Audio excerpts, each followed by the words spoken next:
อันเนื่องจากคำถามเขาว่าจิตเสื่อมจิตเสื่อมจังสั่นเสื่อมจังสี่นะเขาบ่ทันได้เข้าใจเขาบ่ทันได้เข้าใจธรรมชาติคำว่าจิตเสื่อมบ่มีอิหยังเสื่อมบ่มีอิหยังเกิดบ่มีอิหยังดับพร้อมถ้ามันเข้าถึงธรรมชาติแท้จริงมันแล้วทีนี้เฮาสิเว้าหลักการที่พวกเฮาพากันฝึกอยู่เดี๋ยวนี้คือการอาศัยลมหายใจเข้าลมหายใจออกแล้วก็มีอาการปิติที่พวกเฮาเอามาตั้งไว้ที่ระหว่างกลางหน้าผากจุดอุณาโลมนั้นเพื่อสิให้เฮาเรียกว่ามีเครื่องอยู่ของความรู้สึกนึกคิดของเจ้าของเป็นเหตุเป็นกุศโลบายในการที่สิเห็นธรรมชาติต่างๆบ่ว่าสิเป็นวัตถุโดยธรรมชาติอันเกิดขึ้นต้นไม้เกิดตายสัตว์หมูหมากาไก่เกิดตายคนเกิดตายเพื่อเฮาสิเห็นแบบเห็นโดยบ่เข้าไปยึดเห็นโดยว่าเข้าไปปรุงแต่งน้ำมันเห็นโดยบ่ได้ไปอาลัยอาวรณ์กับมันให้เฮาเห็นตัวนี้ต่างหากจุดหมายคือการเห็นอันนี้เห็นโดยบ่เข้าไปยึดมั่นถือมั่นกับสิ่งที่เกิดดับเด้เห็นโดยนิ่งๆเห็นโดยว่างๆจักว่าจึงให้วิธีปฏิบัติคือรู้ลมหายใจเข้าออกมีความรู้สึกนิ่มนวลอยู่กลางหน้าผากนั่นแหละนี่เป็นวิธีที่เฮาสิเข้าไปเห็นความเกิดความดับความเปลี่ยนแปลงไปเฮาสิบ่มีความคิดไหลไปเปลี่ยนแปลงไปหรือว่าไปเป็นทุกข์ไปยึดกับมันอยากให้มันเกิดเป็นความใดดังใจจิตเสื่อมมันบ่เสื่อมมันบ่มีอิหยังเสื่อมที่มันเสื่อมเพราะว่าหยังเฮาเข้าไปยึดมั่นถือมั่นในสิ่งใดสิ่งหนึ่งคือเขาว่าชาติเสื่อมจังซั่นชาติเสื่อมจังซี่ถ้าเกิดความยึดมั่นถือมั่นเข้าไปแล้วยึดติดเข้าไปแล้วความเสื่อมก็ตามมานั่นแหละแต่ถ้าเห็นตามความเป็นจริงมันก็เป็นธรรมดาอันนี้เกิดอันนี้ก็ดับเป็นธรรมดาบ่มีเกิดบ่มีดับบ่มีเสื่อมมันเป็นของมันอยู่จังซั่นเข้าใจมันแบบนั้นเฮาก็บ่ได้ไปบังคับบ่ได้ไปคล้อยตามตัวบ่บังคับบ่คล้อยตามนี่เป็นขั้นสุดเรียกว่าเป็นจุดหมายอันสูงสุดแล้วว่าเฮาบ่บังคับสิ่งใดสิ่งหนึ่งที่มันเกิดขึ้นเป็นธรรมดาแล้วมันก็ดับเป็นธรรมดาเป็นที่สุดของการฝึกหัดปฏิบัติคือรู้อยู่ซื่อๆรู้เฉยๆโดยบ่ได้เข้าไปยึดว่ามันต้องเป็นแบบนั้นแบบนี้เลยเฮาจึงมีวิธีตั้งแบบตั้งตัวนี้เป็นเครื่องอยู่ลมหายใจกับความรู้สึกระหว่างอุณาโลมกลางเกิดกลางหน้าผากตัวนี้สิเป็นตัวอยู่ในตัวเองเพราะว่าคนส่วนมากมันบ่ค่อยอยู่นำตัวเองมันไปอยู่กับผู้อื่นความคิดความรู้สึกอยู่กับผู้อื่นเบิดตั้งแต่ตื่นขึ้นมาจนว่าเท่านอนหลับแม้ฝันไปก็เอาความคิดหาบุคคลนั่นบุคคลนี้ที่รักที่เกลียดสัตว์ที่รักสัตว์ที่เกลียดต้นไม้ภูเขาทรัพย์สมบัติทุกอย่างมันบ่ค่อยอยู่กับตัวเองมันเลยไปเป็นทุกข์ร้อนกังวลอยู่กับผู้อื่นอยากให้ผู้อื่นทั้งที่รักที่เกลียดเนี่ยตามใจเจ้าของอยากให้เป็นแบบนั้นอยากให้เขามาบำรุงบำเรอเจ้าของให้มันถูกต้องตามอารมณ์เจ้าของนี่ความคิดทั้งหลายแหละปรุงแต่งไปแล้วเกิดกลายเป็นอารมณ์ในความพอใจมั่งไม่พอใจมั่งมันบ่ถ้าเฮาสิเว้าเรื่องความเสื่อมมันบ่มีอิหยังเสื่อมดอกที่จริงเพราะว่าเฮาเข้าไปยึดต่างหากมันเลยจึงเสื่อมยึดในความเป็นอนิจจังคือความบ่เที่ยงแท้แน่นอนนั่นแหละยึดในตัวนั้นต่างหากอนิจจังกับอนัตตามันก็ติดกันนั่นแหละมันสิไปไสฉะนั้นเฮาจึงมีวิธีโดยการเข้ามาสู่ลมหายใจของเจ้าของเองเพื่อจะเห็นหยังเห็นความคิดเจ้าของนี่แหละเขาเดี๋ยวก็คิดไปถึงคนนั้นปรุงแต่งไปกับคนนั้นอยากให้เขาเป็นจังซั่นอยากเขาเป็นจังซี่ให้มันถูกใจเจ้าของนั่นแหละนั่นเกิดอารมณ์ล่ะถ้าเขาเฮ็ดบ่ถูกใจเด้นั่นโกรธโมโหขึ้นบ่พอใจทันทีเลยเกลี้ยวกล่อมขึ้นมาทันทีเลยนั่นแหละอารมณ์ทั้งหลายนั่นแหละตัวโลภนั่นแหละตัวภพนั่นแหละตัวเกิดก็เลยอารมณ์ความรู้สึกมีความพอใจอะไรบ่พอใจในบุคคลคนเดียวกันมีตะลุนเลี้ยงลูกหมดแล้วอยู่นี่ เป็นบุคคลที่รักถ้ามันสอบได้ที่1มาได้เกรด4มาอ่างดีใจโอ้ดีแล้วลูกดีแล้วนั่นบ่นี่พอใจเกิดขึ้นแล้วนี่อารมณ์พอใจเกิดขึ้นแล้วทีนี้แต่บอกมันว่ามื้อนี้เฮ็ดนั่นเฮ็ดนี่ให้แม่แน่เด้อพ่อแน่เด้อบัดนี้มันบ่เฮ็ดให้นี่ความบ่พอใจเกิดขึ้นแล้วเนี่ยในบุคคลที่รักผู้เดียวกันนี่แหละมันยังเปลี่ยนแปลงปุบปับได้แต่สิพูดถึงเอามันเสื่อมเพราะว่ามันไปยึดต่างหากที่จริงบ่มีอิหยังเสื่อมที่บอกว่าเสื่อมจังสั่นเสื่อมสี่จิตเสื่อมจังสั่นแบบนั้นแบบนี้เฮายึดต่างหากเลยเฮายึดจากให้มันเป็นแบบนั้นไว้ตามที่เฮาต้องการอยากให้มันเป็นแม้แต่ความอยากที่เจ้าของตั้งเอาไว้มันยังบ่เที่ยงแท้แน่นอนเด้ว่าต้องเฮ็ดจังสั่นต้องเฮ็ดจังสี่มันก็ยังมีความเปลี่ยนแปลงได้ที่เจ้าของว่าตั้งใจว่านี่ตั้งใจว่าจะเฮ็ดสิ่งนี้เฮ็ดไปเฮ็ดมาโอ้เอาไม่ดีกว่าเว้ยเจ้าของเองก็ยังเปลี่ยนแปลงได้ภาษายังกับผู้อื่นเข้าใจว่าล่ะว่าเจ้าของเองที่ตั้งใจว่าสิจังสั่นจังสี่เจ้าของเองก็ยังบ่อาจสามารถที่ไปตามที่เจ้าของตั้งใจไว้สิภาษาหยังก็ไปหาผู้อื่นเจ้าของเองก็ยังเข้าใจบ่รู้บ่เท่าบ่ทันยังเข้าไปยึดในความเปลี่ยนแปลงของเจ้าของอยู่นะแต่ว่าบ่รู้ตัวเด้ตั้งใจว่าสิจังสั่นเนี่ยเวลาเขามาถามเอ้าคือเวทตอมันแล้วสั่นมีเหตุผลเข้าข้างเจ้าของได้บาดนี้โอ้มันอันนั้นตัวโอ้มันอันนี้ตัวนะมันสิมีความเหตุผลในการแก้ตัวทั้งเบิดนั่นแหละนี่แหละคือความไปเห็นในการเปลี่ยนแปลงของจิตใจของเจ้าของเองนะเฮาจึงมีเครื่องอยู่เรียกว่าอานาปานสติรู้ลมหายใจเข้ารู้ลมหายใจออกเพื่อสิบ่ให้มันคล้อยตามความคิดที่ไปคิดถึงบุคคลผู้นั้นผู้นี้ให้เกิดอารมณ์ความรู้สึกโลกก็คืออารมณ์นั่นแหละสิแม่นอีหยังผู้ใดสนะอารมณ์ใดผู้นั้นก็บ่ได้มาอยู่กับโลกนี้อีกเท่านั้นแหละคือว่าอารมณ์มันก็ต้องเกิดจากสิ่งที่รองรับก่อนอีหยังรองรับบุคคลที่รักเอาบุคคลที่รักนั่นแหละรุ่นใหญ่ๆรุ่นเฒ่าๆมาเบิดแล้วนี่คิดน้ำลูกนั่นแหละลูกเป็นจังซั่นลูกเป็นจังซี่นี่เป็นว่าก็ไปทุกข์น้ำมันนั่นแหละเพราะว่ามันบ่ได้เฮ็ดถูกใจเจ้าของแม้กระทั่งตัวเองยังเฮ็ดบ่ถูกใจตัวเองตั้งใจไว้ว่าสิเฮ็ดจังซั่นจังซั่นมันก็ยังเปลี่ยนไปเฮ็ดแนวใหม่ได้นะสิภาษาหยังกับผู้อื่นเนาะนั่นแหละที่เฮามีเครื่องอยู่นี่เพื่อจะเห็นเด้เห็นความบ่เที่ยงแท้แน่นอนเห็นความที่เฮาเข้าไปยึดมั่นถือมั่นและเฮ็ดให้เกิดอารมณ์และเฮ็ดให้เฮานั่นเวียนว่ายตายเกิดเพราะว่าอารมณ์ความรู้สึกตัวนี้ในความพอใจและบ่พอใจนี่หมุนไปเกิดกับผู้นั้นไปเกิดกับผู้นี้เพราะว่ามันมีเข้าไปยึดติดกับบุคคลผู้นั้นนั่นแหละ บุคคลผู้นั้นล่ะเฮาไปคิดถึงปั๊บเฮาสิปรุงแต่งเฮาสิว่าอยากให้มันเป็นจังซั่นอยากให้เป็นสิแล้วถ้ามันบ่เป็นเดี๋ยวบัดนี้นะพบเกิดตัวบัดนี้เพราะว่าอารมณ์เสียอารมณ์เสียมั่งอารมณ์ดีใจมั่งนี่โตเกิดอยู่นี่นึงเด้อเฮ็ดจังได๋เฮาสิรู้เท่าทันเฮ็ดจังได๋เฮาสิอยู่นิ่งๆเห็นทุกสรรพสิ่งเคลื่อนไหวไปโดยว่าได้ไปเคลื่อนไหวนำมันบ่มีอารมณ์นำมันแหมเห็นตามธรรมชาติว่ามันเป็นแบบนั้นมันก็เป็นจังซั่นของมันคนผู้นั้นเขาเป็นของเขาจังซั่นก็สิไปเฮ็ดให้มันเป็นคือเจ้าของคิดไว้เฮ็ดหยังไปยึดอันใดนี่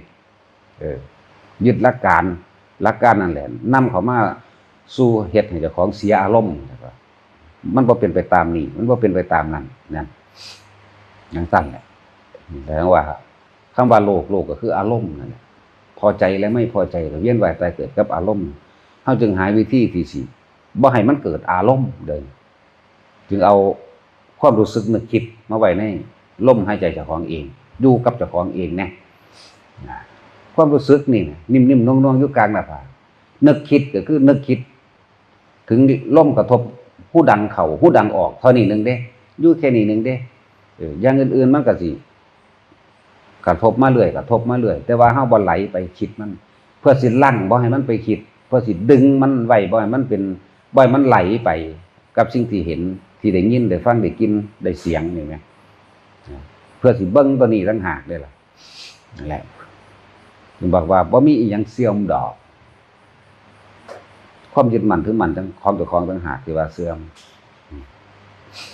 จังว่ามันอยู่เหนือเทิงโลกุตระมันอยู่เหนือเทิงโลกิยะซะโดยซ้ำไปตัวนี้นะอันนั้นมันเป็นของสมมุติเอาเข้ามาเปรียบเทียบเพื่อเกิดความเข้าใจเด้จิตเสื่อมจากชาติจังซั่นจังซี่จะเจ้าไปยึดมันก็เสื่อมทันตัวเพราะถ้า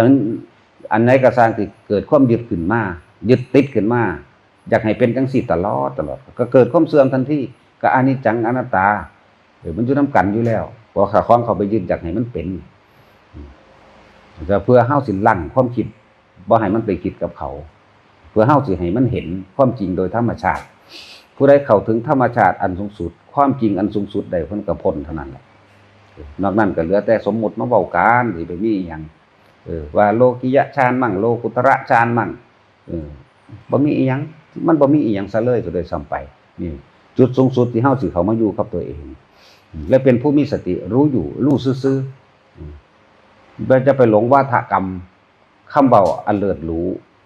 กับหลายๆคำเว้าของคนอย่าไปนำคำเว้าของคนอื่นๆเข้ามาปรุงแต่งกับเจ้าของหลาย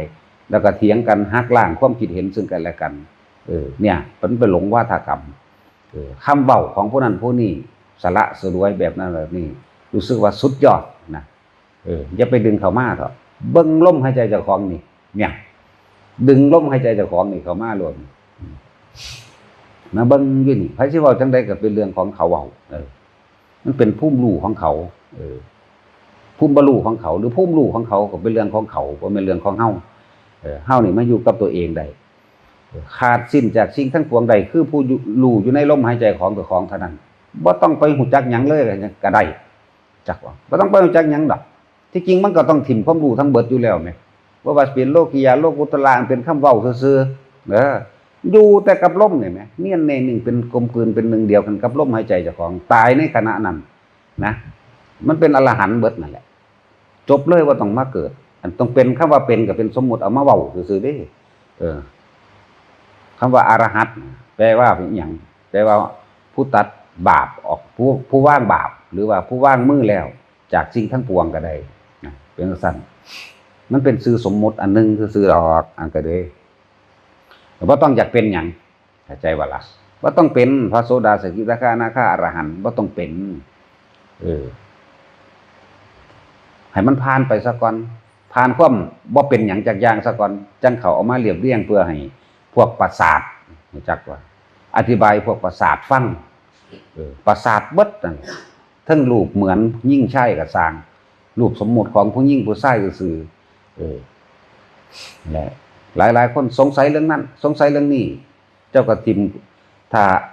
สงสัยแล้วถ้าบ่ได้คำตอบมันสิข้ามบ่ได้เห็นบ่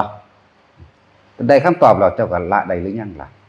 ได้คำตอบแล้วก็รู้ท่านอารมณ์เจ้าของบ่ของข้าสงสัยนั่นแหละมันบ่ท่านอารมณ์ทิมความสงสัยโดยลมหายใจโลดนะถ้ามันเฮ็ดอยู่แค่ว่าถ้ารู้ลมหายใจเข้าออกอยู่เฉพาะเจ้าของเองมันจบแล้วเด้บ่ต้องไปหาตะรู้เรื่องนั้นผู้นั้นเป็นจังซั่นผู้นี้เป็นจังซี่โสดาสกิทาคาเป็นแบบนั้นแบบนี้เด้อารมณ์นั้นแบบอารมณ์นี้เอามาเว้ากันเว้าก็แต่งไปเรื่อยแต่งไปเรื่อยเลยเก็บสะสมไปเรื่อยเด้อย่าลืมมีแต่เอากับเอาเฮาบ่ได้ปฏิบัติเพื่อเอาเด้ว่างแมงเบิดทุกอย่างเลยมึงสิซื้อวางได้ก็สร้างดอกสับมันสับมันซื้อวางได้ก็สร้างผู้นี้บรรลุโสดาสกิทาคาอนาคาประสาทสับอยู่ในลมหายใจนี่บ่ต้องมีสับเข้าใจบ่ล่ะบ่ต้องมีคำเว้าบ่ต้องมีคำว่าจังสั่นทั้งสี่นั่นแหละถ้าอยู่ซ้ำนี่มันก็บ่มาเกิดแล้วแหมมันทอนี่นึงเด้ว่าทิ่มความรู้บ่ซั่นเพิ่นสิว่าให้เบิดรู้บ่เบิดบ่ต้องไปปรุงแต่งหยังอีกมองลงสุดท้ายมันก็อสังขตะเนี่ยจะไปปรุงแต่งหยังให้มันเกิดขึ้นนะถ้าปรุงแต่งเข้าปึ๊บมันก็เกิดขึ้นทันทีแล้วมันก็เป็นสังขารโดนแล้วสังขารธรรมโดนแล้วธรรมมันเป็นคำกลางๆแต่เฮาเข้าไปยึดในสิ่งใดสิ่งหนึ่งเฮาก็เกิดไปตามมันนั่นแหละสิเป็นโลกิยะหรือโลกุตระนี่เป็นคำเว้าเห็นบ่โลกิยะธรรมโลกุตระธรรมก็ว่าไปธรรมไฟเกิดนะนี่อวิชชาเป็นปัจจัยบังเกิดสังขารเป็นต้นนั่นเหตุปัจจัยทั้งหลาย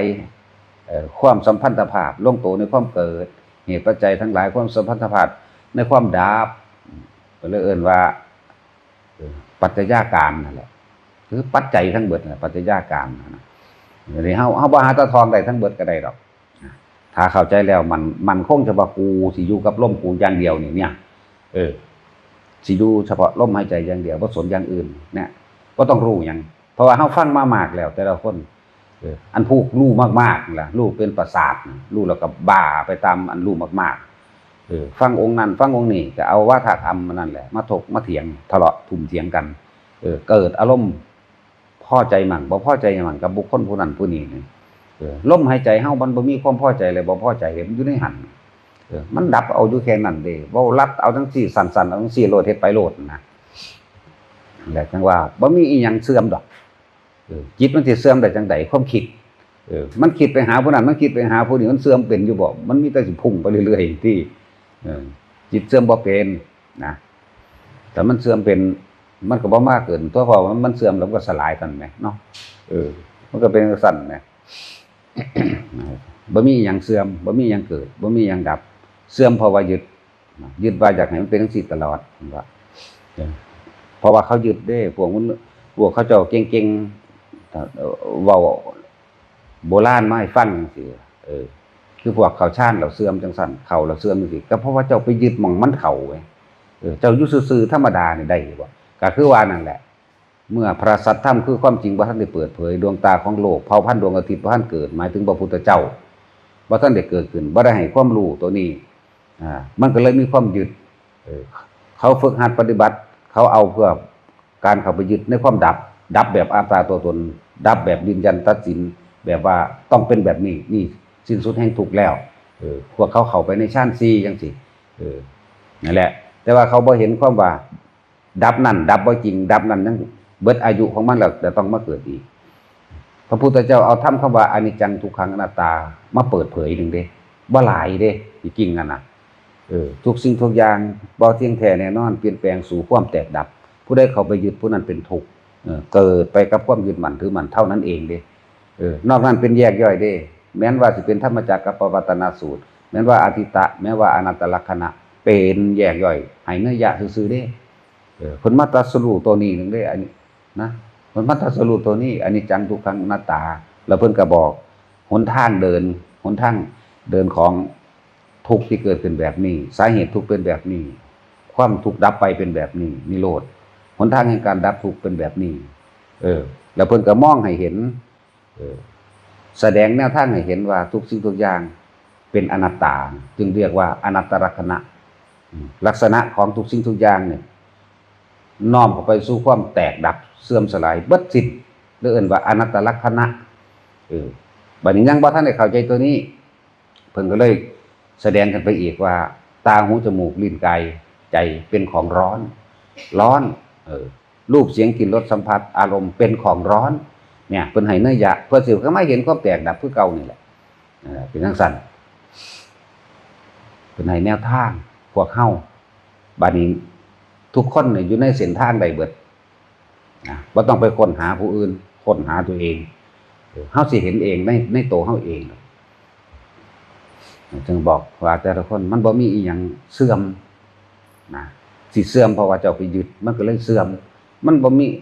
สิ่งใดสิ่งหนึ่งเกิดขึ้นเป็นธรรมดานะสัพพันตังนิโรธธรรมมันติเนี่ยสิ่งนั้นก็ต้องแตกดับเป็นธรรมดาเนี่ยเขาเจ้าเขาไปยึดตัวมันก็เสื่อมก็จังว่าแตกดับเป็นธรรมดาเนี่ยแต่จังว่าเฮาบ่ต้องไปยึดหยังพยายามถ้าจะยึดจริงๆนะยึดลมหายใจเจ้าของนั่นแหละนี่บอกมองยึดยึดเลยยึดลมนั่นแหละแล้วก็เฮ็ดได้ตลอดการทุกเมื่ออีกต่างหากเด้ที่พวกเฮาพากันเฮ็ดอยู่นี่รู้ลมหายใจเข้ารู้ลมหายใจออกจับจุดอุณาโลมนี่ก็เลยบอกว่าให้เอาความรู้สึกนึกคิดอยู่กับเจ้าของมันจังบ่ไปปึงมันจังบ่ไปสร้างภพสร้างชาติที่เฮาฝึกนี่เพื่อเฮาสิให้มันเห็นเลยเรียกว่าวิหารธรรมนี่เป็นภาษาแต่ที่จริงว่ารู้ลมหายใจเข้าออกกับนิ่มๆนวลๆอยู่กลางหน้าผากเจ้าของได้บ่เนี่ยเอานี่เลยมันสิได้แปลไปหลายบทคำว่าวิหารธรรมธรรมมันกว้างแปลไปหลายวิหารก็กว้างเดี๋ยวก็เป็นโบสถ์เดี๋ยวก็เป็นศาลาเดี๋ยวก็เป็นสวมเนาะแม่นบ่ล่ะมันกว้างโพดอันอีหยังคือวิหารเอาอีกแล้วสวมก็เอิ้นวิหารเด้เวชจักกุดี แน่ก็วิหารคือเก่าเนาะก็เลยว่าอยู่ในลมหายใจนี่นะวุบเข้าวุบออกวุบเข้าวุบออกอยู่ซ้ำนี่แหมแล้วก็มีความนิ่มๆเนืองๆอยู่กลางหน้าผากเป็นจุดเริ่มต้นเพื่อสิให้มันเห็นความคิดเจ้าของเดี๋ยวก็คิดไปหามันดึงมันขึ้นมาตัว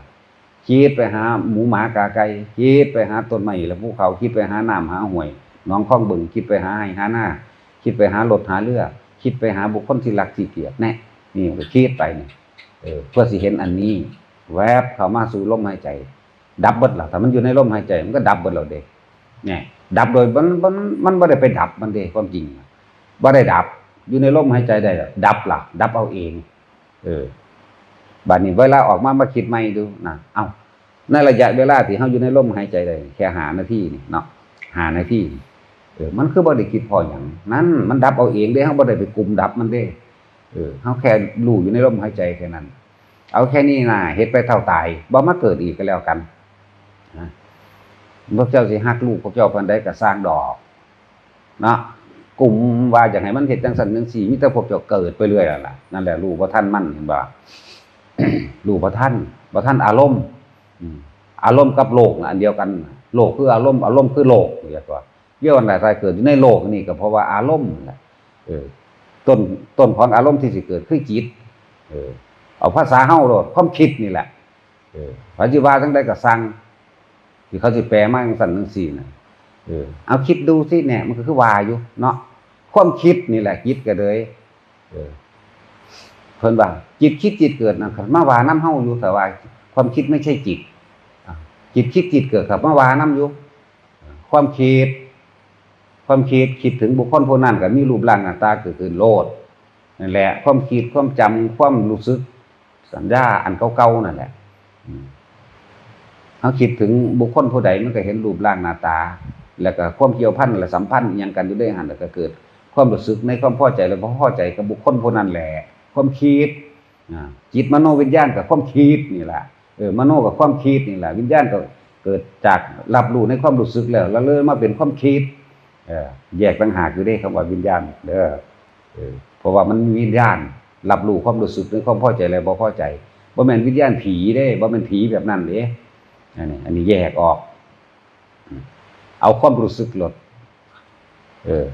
ความคิดกับความรู้สึกผู้ใดแยกความคิดกับความรู้สึกออกได้สบายจากเวลาคิดไปหาบุคคลผู้นั้นบ่มีความรู้สึกในความพอใจและบ่พอใจนี่ฮะมันจะจบแล้วเด้นี่นะนั่นแหละที่ว่าเห็นลึกล้ำเข้าไปนี่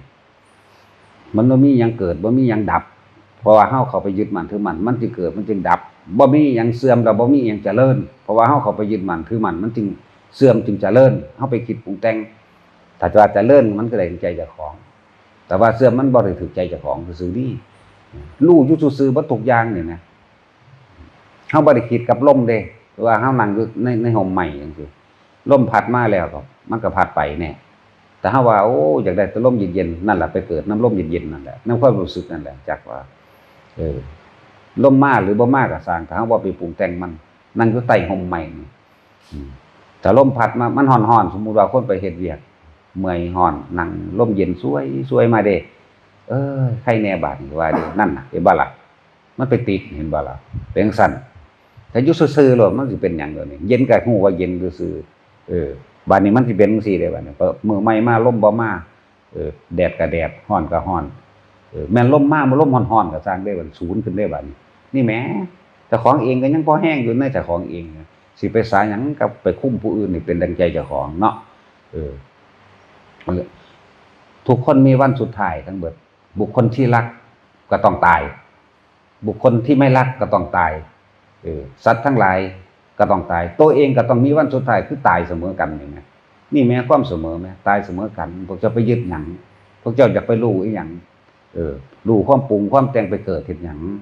อยากเป็นนั่นอยากเป็นนี่น่ะเป็นแมงได้มันยากกว่านี้เนาะเป็นแล้วไปเกิดได้สิบอกให้เด้อผู้ใดมีความเป็นผู้นั้นไปเกิดกับความเป็นนั่นแหละถึงซะว่าเกิดเป็นหยังมันก็ทุกข์เบิดนั่นแหละเข้าใจว่าล่ะพวกเจ้าว่าพระอินทร์พระพรหมบ่ทุกข์บ่ยุ่งยากกับเมียกับลูกเต็มอยู่เด้ว่าธรรมดาเด้แน่ทุกข์คือเก่าคิดว่าเขาบ่มีติผัวเดียวเมียเดียวบ่มีทางหลายกว่าเฮาอีกพวกนั้นเนาะ แม่นบ่ล่ะฮู้จักซ้ำบ่บุเพราะอินมีเมีย4เห็นบ่น่ะในตำราเก่ามากก็ดีเนาะนางสุธรรมานางสุชาดาไล่ไปที่ละอีกนางหนึ่งไปเกิดเป็นนางนกกระย่างขาวโอ้ยตายแล้วเมียกูน่ะเห็นบ่ล่ะยังลงไปสอนให้เมียมาเป็นเมียเจ้าของอยู่มันน่ะนั่นแหละยึดอยากว่าล่ะปล่อยแม่งถิ่มเลยบ่หยัง อยากหยังแต่พอปล่อยถิ่มก็ไปเกิดนำกันแหละลองเบิ่งเด้อมีไผเอาผัวเอาเมียไปนำได้อยู่อ่ะพระนิพพานบ่ได้เอาไผไปเด้จักบ่ล่ะพระนิพพานบ่ได้เอาไผไปเด้บ่ได้จูงแขนกันเข้าไปกับพญานายเด้ได้จอยจูงแขนเข้าไปเห็นบ่เอาจังซั่นบ่มันมีทางเจ้าอย่าเอาบักอันบุตรลูกเจ้าไปนำเด้อบ่แม่นลูกเจ้าดอกเจ้าไปเก็บได้ในทางขยะเจ้าทิ่มไปหน้าโรงพยาบาลบอกความจริงมันแน่ ขี้ร้ายคักปานนี้คือก้อนหินนี่แหมผู้รู้อยู่ ตัดสินเขาฝากให้ถือโทรศัพท์โอ้ยเอาให้ฝากถ้าเอาถ่ายฝากให้คนบ่มีสมองจังซั่นนั่นน่ะปีนหน้าปีนหลังอยู่หันหน้ากล้องมาใส่เจ้าของอีกโอ้ยเนาะซึ่งมันคือแม่มันคักเนาะว่า มันมีสมองคือกันคัก บัดนี้จังใส่แว่นจังเฮ็ดจังสีลงบัดนี้โอ้โหหังคือคัก ตัดสิน หัวนั่นแหละวันสุดท้ายของทุกคนมีมาทั้งนั้นแหละพวกเจ้าต้องหยุดก่อนที่มันสิถึงวันสุดท้ายได้เข้าใจบ่วันสุดท้ายบุคคลที่รักมันก็ตายบุคคลที่เกลียดมันก็ตายแล้วเฮาสิรักเฮาสิเกลียดกันไปหยังแม้ในสุดท้ายแล้วสิ่งที่เป็นอันเป็นที่รักมากที่สุดคือเลือดร่างกายของเจ้าของนี่แหมก็ต้องตายแหม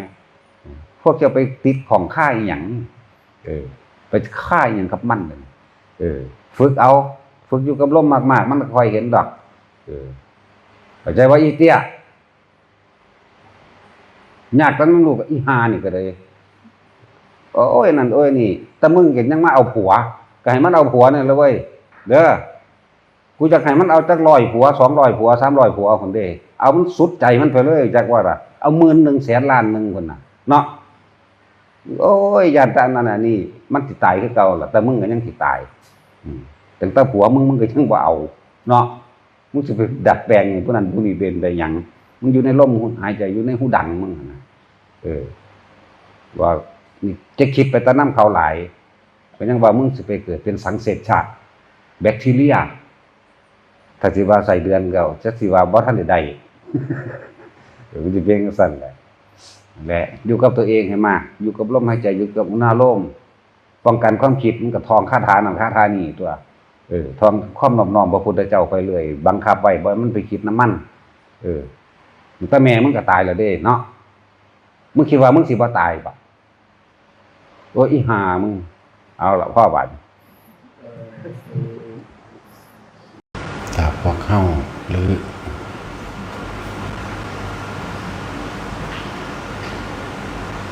ถ้าไผก็ตามเข้าถึงพระสัทธรรมเฮาสิบ่เหนื่อยบ่เมื่อยบ่ท้อแล้วก็ไม่เกลียดใครเลยถ้าเข้าถึงพระสัทธรรมแล้วไม่เหนื่อยไม่ท้อไม่เกลียดใครเลยและจังหวะทุกคนถ้ารักตัวเองจริงๆเราจะไม่เกลียดใครเลยเราจะไม่เหนื่อยเราจะไม่ท้อเราจะไม่เกลียดใครเลยฟังดีๆเด้อคำนี้มันมีความหมายเข้าไปลึกซึ้งขึ้นยังไงเด้นั่นแหละบ่มีความท้อแท้อ่อนแอไม่มีความเหนื่อยไม่มีความเกลียดเนี่ยถ้าท่านรักตัวเองจริงๆแล้วก็ท่านจะไม่เหนื่อยท่านจะไม่ท้อท่านจะไม่เกลียดใครเลยให้ทุกคนให้เฮ็ดเขาทำใจให้ถึงตัวเองตรงนี้ให้มันได้จริงๆเถอะเห็นบุคคลผู้อื่นทั้งคนและสัตว์นั่นแหละเป็นดุจดั่งแขนขาอวัยวะของตนเป็นดุจดั่งความรู้สึกของตนเขาใช้คำว่าความรู้สึกของตนความรู้สึกของตนนั่นก็คือบ่มีผู้ใดอยากถูกรังแกบ่มีผู้ใดอยากมาถูกทำลายบ่มีผู้ใดอยากเจ็บอยากปวดบ่มีผู้ใดอยากให้ตัวเองตกทุกข์ได้ยากลำบากจักอย่างเลยแหละ ทุกคนก็ปรารถนาความสุขเสมอกันนี่คือความรู้สึกของตนแต่เรามีความรู้สึกแบบนี้กับทุกชีวิตสรรพสัตว์แล้วเราสิไม่เกลียดใครเลยทำใจทำจิตมันถึงผู้ใดว่างจิตเช่นนี้ได้เป็นเมตตานั่นแหละจึงเปลี่ยนจากความรักที่แบบโลกเขารักกันที่แรกก็อาศัยความรักแบบโลกก่อนราคะอาศัยแบบนี้คนเฮาถ้าบ่มีความยินดีพึงพอใจซึ่งกันและกันบ่เฮ็ดน้ำกันจะไม่คือผัวกับเมียครับแต่แต่งงานกันไปแล้วก็สร้างฐานะสร้างครอบครัวสร้างความอยู่ดีกินดีร่วมกันย่านแต่ผัวแต่เมียบ่มีสุขย่านแต่ผัวแต่เมียบ่ถูกใจเอาอกเอาใจซึ่งกันและกันนี่เป็นความรักทั้งโลกแต่ถ้าความรักทั้งธรรมนี่มันเปลี่ยนจากความรักมาเป็นความเมตตาเห็นแก่นแท้ถึงสาเหตุแห่งความทุกข์คือความอยากได้อยากดีอยากมีอยากเป็นในระหว่างคู่ตัวผัวเมียอันเป็นก่อเกิดเริ่มต้นสร้างครอบครัวสร้างครอบครัวกับสร้างจิตวิญญาณอันอื่นอันเป็นความหลักอันเป็นความผูกพันลูกหลานเลนหล่อนสัตว์เลี้ยงและวัตถุสมบัติสิ่งของเป็นความเข้าไปยึดเหนี่ยวเข้าไปอีกแต่ถ้าเข้าถึงพระสัทธรรมคือความจริงของสิ่งทั้งหลายทั้งปวงอนิจจังอนัตตาอนิจจังอนัตตาถ้าเข้าถึงตัวนี้แล้วมันจะวางทั้งหมดเมื่อมันวางทั้งหมดมันจะทำเพื่อผู้อื่นโดยไม่หวังสิ่งใดตอบแทนเลย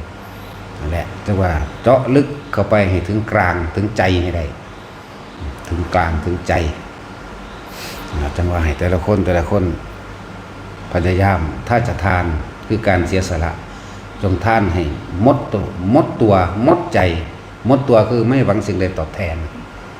ในความอยากได้ดีอยากนี้อยากเป็นใดๆทั้งสิ้นไม่หวังผลในทานไม่มีจิตผูกพันในผลแห่งทานไม่มุ่งการสังสมในความอยากได้และอยากเป็นหมดตัว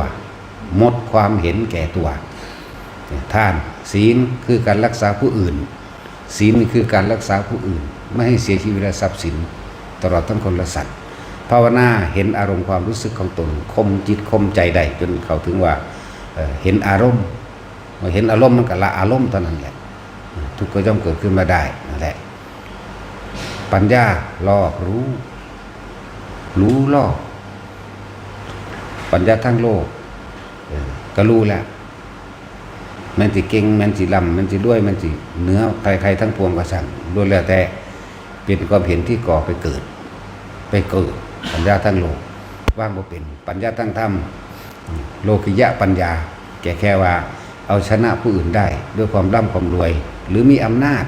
แต่ว่าไม่มีอำนาจเหนือกรรมอย่างสันปัญญาทั้งโลกเก่งปัญญาก็ตามไปเกิดขึ้นเขาโลกุตระปัญญานี่เห็นปัญญาทั้งโลกเป็นอนิจจังเป็นอนัตตาเห็นปัญญาทั้งโลกมันก็แค่อาชีพอย่างหนึ่งทำให้เกิดความสำเร็จได้แล้วก็ตายไปแค่นี้ตายไปแล้วก็ไปเกิดใหม่ปัญญาทางธรรมคือเห็นตามความเป็นจริงทั้งหมดเลยไม่ควรเข้าไปยึดมั่นถือมั่นไม่ควรเบียดเบียนไม่ควรรังแกไม่ควรหลายๆอย่างที่เหตุให้เฮายึดติดนั่นแหละเรียกว่าปัญญาความรอบรู้ในกองสังขารความคิดนี้ไปเกิดหยุดความคิดก็ต้องเกิดนะเนี่ยที่สุดของมันก็ดีวิริยะมีความเพียรพยายามตามความเป็นจริงกับความจริงที่มันจะเกิดขึ้นได้จริงบ่แม่นเพียรพยายามแบบความปลอมหรือความเชื่อตามความเชื่อเราพยายามที่บวงสรวงทำพิธีหรือสิให้เทพเทวดาอินพรหมหรือให้ผู้อื่นมาปกปักรักษาตัวเองเป็นความพยายามที่ไม่เป็นตามความจริงแต่เป็นแค่ความเชื่อนี่พยายามต้องพยายามตามจริงเป็นความเห็นที่เป็นพิษนะความเห็นตามความเป็นจริงนั่นแหละคือสัมมาทิฏฐิแต่พยายามกับสาวยามโดยสัมมาทิฏฐิความอดความทนถ้าเข้าถึงสัจธรรมจริงแล้วนะคำว่าอดทนไม่ต้องอดทนนั่นเป็นปกติธรรมดานะเป็นปกติธรรมดาเฮาสิอดทนไปอย่างในการไปช่วยเหลือบุคคลผู้อื่นเพราะเราไม่ได้ทำเพื่อเราแต่เฮาบ่ได้เฮ็ดเพื่อเฮาเองบ่มีความอดทนเลยมันว่างไปเบิดเลยความเพียรความพยายาม เอ่อขันติวิริยะนี่คู่กันเด้มันจะเป็นไปขันติวิริยะสัจจะคือความจริงรู้โลกิยะสัจจะโลกุตระสัจจะปรมัตถสัจคือความของตนถึงจริงหรือยังสัจธรรมหรือยังแหละจังว่า อธิษฐานแปลว่าตั้งใจมุ่งมั่นสู่จุดหมายด้วยความปรารถนาถ้ามันถึงจุดหมายแล้วเลยปรารถนาไปละบ่มีอย่างอีกบ่มีความปรารถนาฝ่ามันถึงแล้วหมายถึงพูดถึงคือเข้าถึงพระสัทธรรมแท้จริงนะก็เหลือแต่คำว่าเมตตานั่นเองนะเมตตาจึงบอกว่าถ้าท่านรักตัวเองจริงแล้วก็เนี่ยท่านจะไม่เหนื่อยท่านจะไม่ท้อและท่านจะไม่เกลียดใครเลยทุกสิ่งทุกอย่างจะไม่มีอุปสรรคกับท่านไม่ใช่อุปสรรคไม่ใช่ปัญหานั่นแหละถ้ามันเข้าถึงเมตตาเพราะในเมตตานั้นมีอุเบกขาเป็นเครื่องรองรับอุเบกขาสิ่งใดสิ่งหนึ่งเกิดขึ้นกระทบอุปัตติคืออุบัติขึ้นเปขะหมายถึงว่าคำว่าขามาจากคำว่าสังขารอุปัตติเนี่ยอุเปกเห็นไหมอุปัตติหรืออุเปกเมื่อสิ่งใดสิ่งหนึ่งกระทบกระทั่งมันไม่ใช่ปัญหาไม่ใช่ปัญหาไม่ใช่เครื่องข้องไม่ใช่เครื่องขวางเพราะว่าไม่หวั่นไหวใจว่าเลยเรียกว่าอุเบกขาสิ่งใดสิ่งหนึ่งเกิดขึ้นกระทบกระทั่งเป็นธรรมดาสิ่งนั้นเป็นเสื่อมเป็นธรรมดาดับเป็นธรรมดาเพราะเราไม่ไปยึดมันเข้ามาจึงเรียกว่าจิตที่ตั้งมันแล้วไม่หวั่นไหวตั้งมันอยู่กับอย่างความว่างสุญญตาคือเก่าอุเบกขาสังเกตทุกคนนะพยายามเบิ่งความรู้สึกของตนให้มากถ้าเรารักใครสักคนเราจะเป็นทุกข์กับสิ่งนั้นแหละถ้าเราเกลียดใครสักคนเราก็เป็นทุกข์กับสิ่งนั้นแหละเกลียดก็เพราะรักก็เพราะเกลียดอย่างสิพอใจกับไม่พอใจมันคือสิ่งเดียวกันน้อมนำไปสู่ความเวียนว่ายแต่เกิดคือเก่าทุกข์คือเก่าจึงว่าทุกคนให้เห็นเขามาว่าเรากำลังเป็นทุกข์กับสิ่งใดหรือเรากำลังเป็นสุขกับสิ่งใดนะถ้าเรากำลังเป็นสุขกับสิ่งใดเราก็จะทุกข์กับสิ่งนั้นนั่นแหละความรักความอะไรนั่นทั้งหลายนั่นแหละทำให้สัตว์เวียนว่ายตายเกิดมากที่สุดมันก็ตัวเดียวนั่นแหละอาสวะขยะอารมณ์ที่ยังคล้องอยู่ในความยินดีพอใจตัวเดียวหมายถึงว่าทุกคนให้เห็นความคิดเจ้าของนั่นแหละจะรวบรวมลงมาแล้วพยายามเฝ้าสังเกตความคิดของตัวเองให้ดี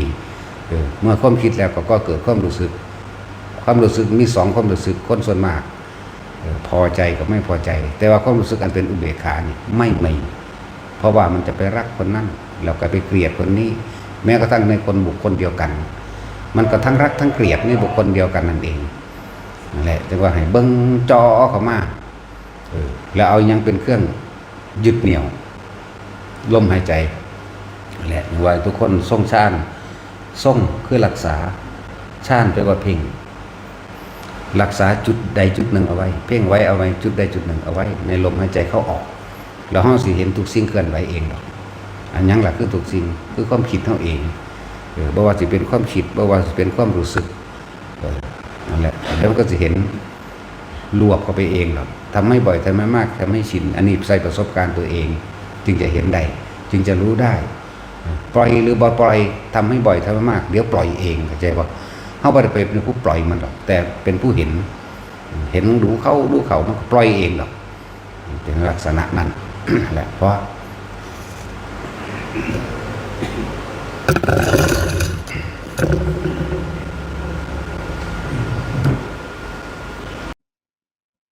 เอาโต๊ะนั้นพอท่านเอาขึ้นมาไว้อยู่ตัวนี้ม่วนเอาขึ้นมาไว้พี่เด้อเดี๋ยวคนจะไปนั่งได้เอาไว้สวดปาฏิโมกข์เด่น สำหรับคนท่องคำพุทธเจ้าอย่างเดียวได้หานางเล่นได้สองโต๊ะเท่านั้นนะ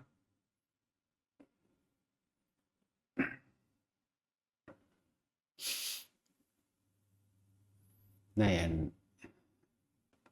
ชรานสูตรพูดถึงว่าความเกี่ยวของกันมาหรือว่า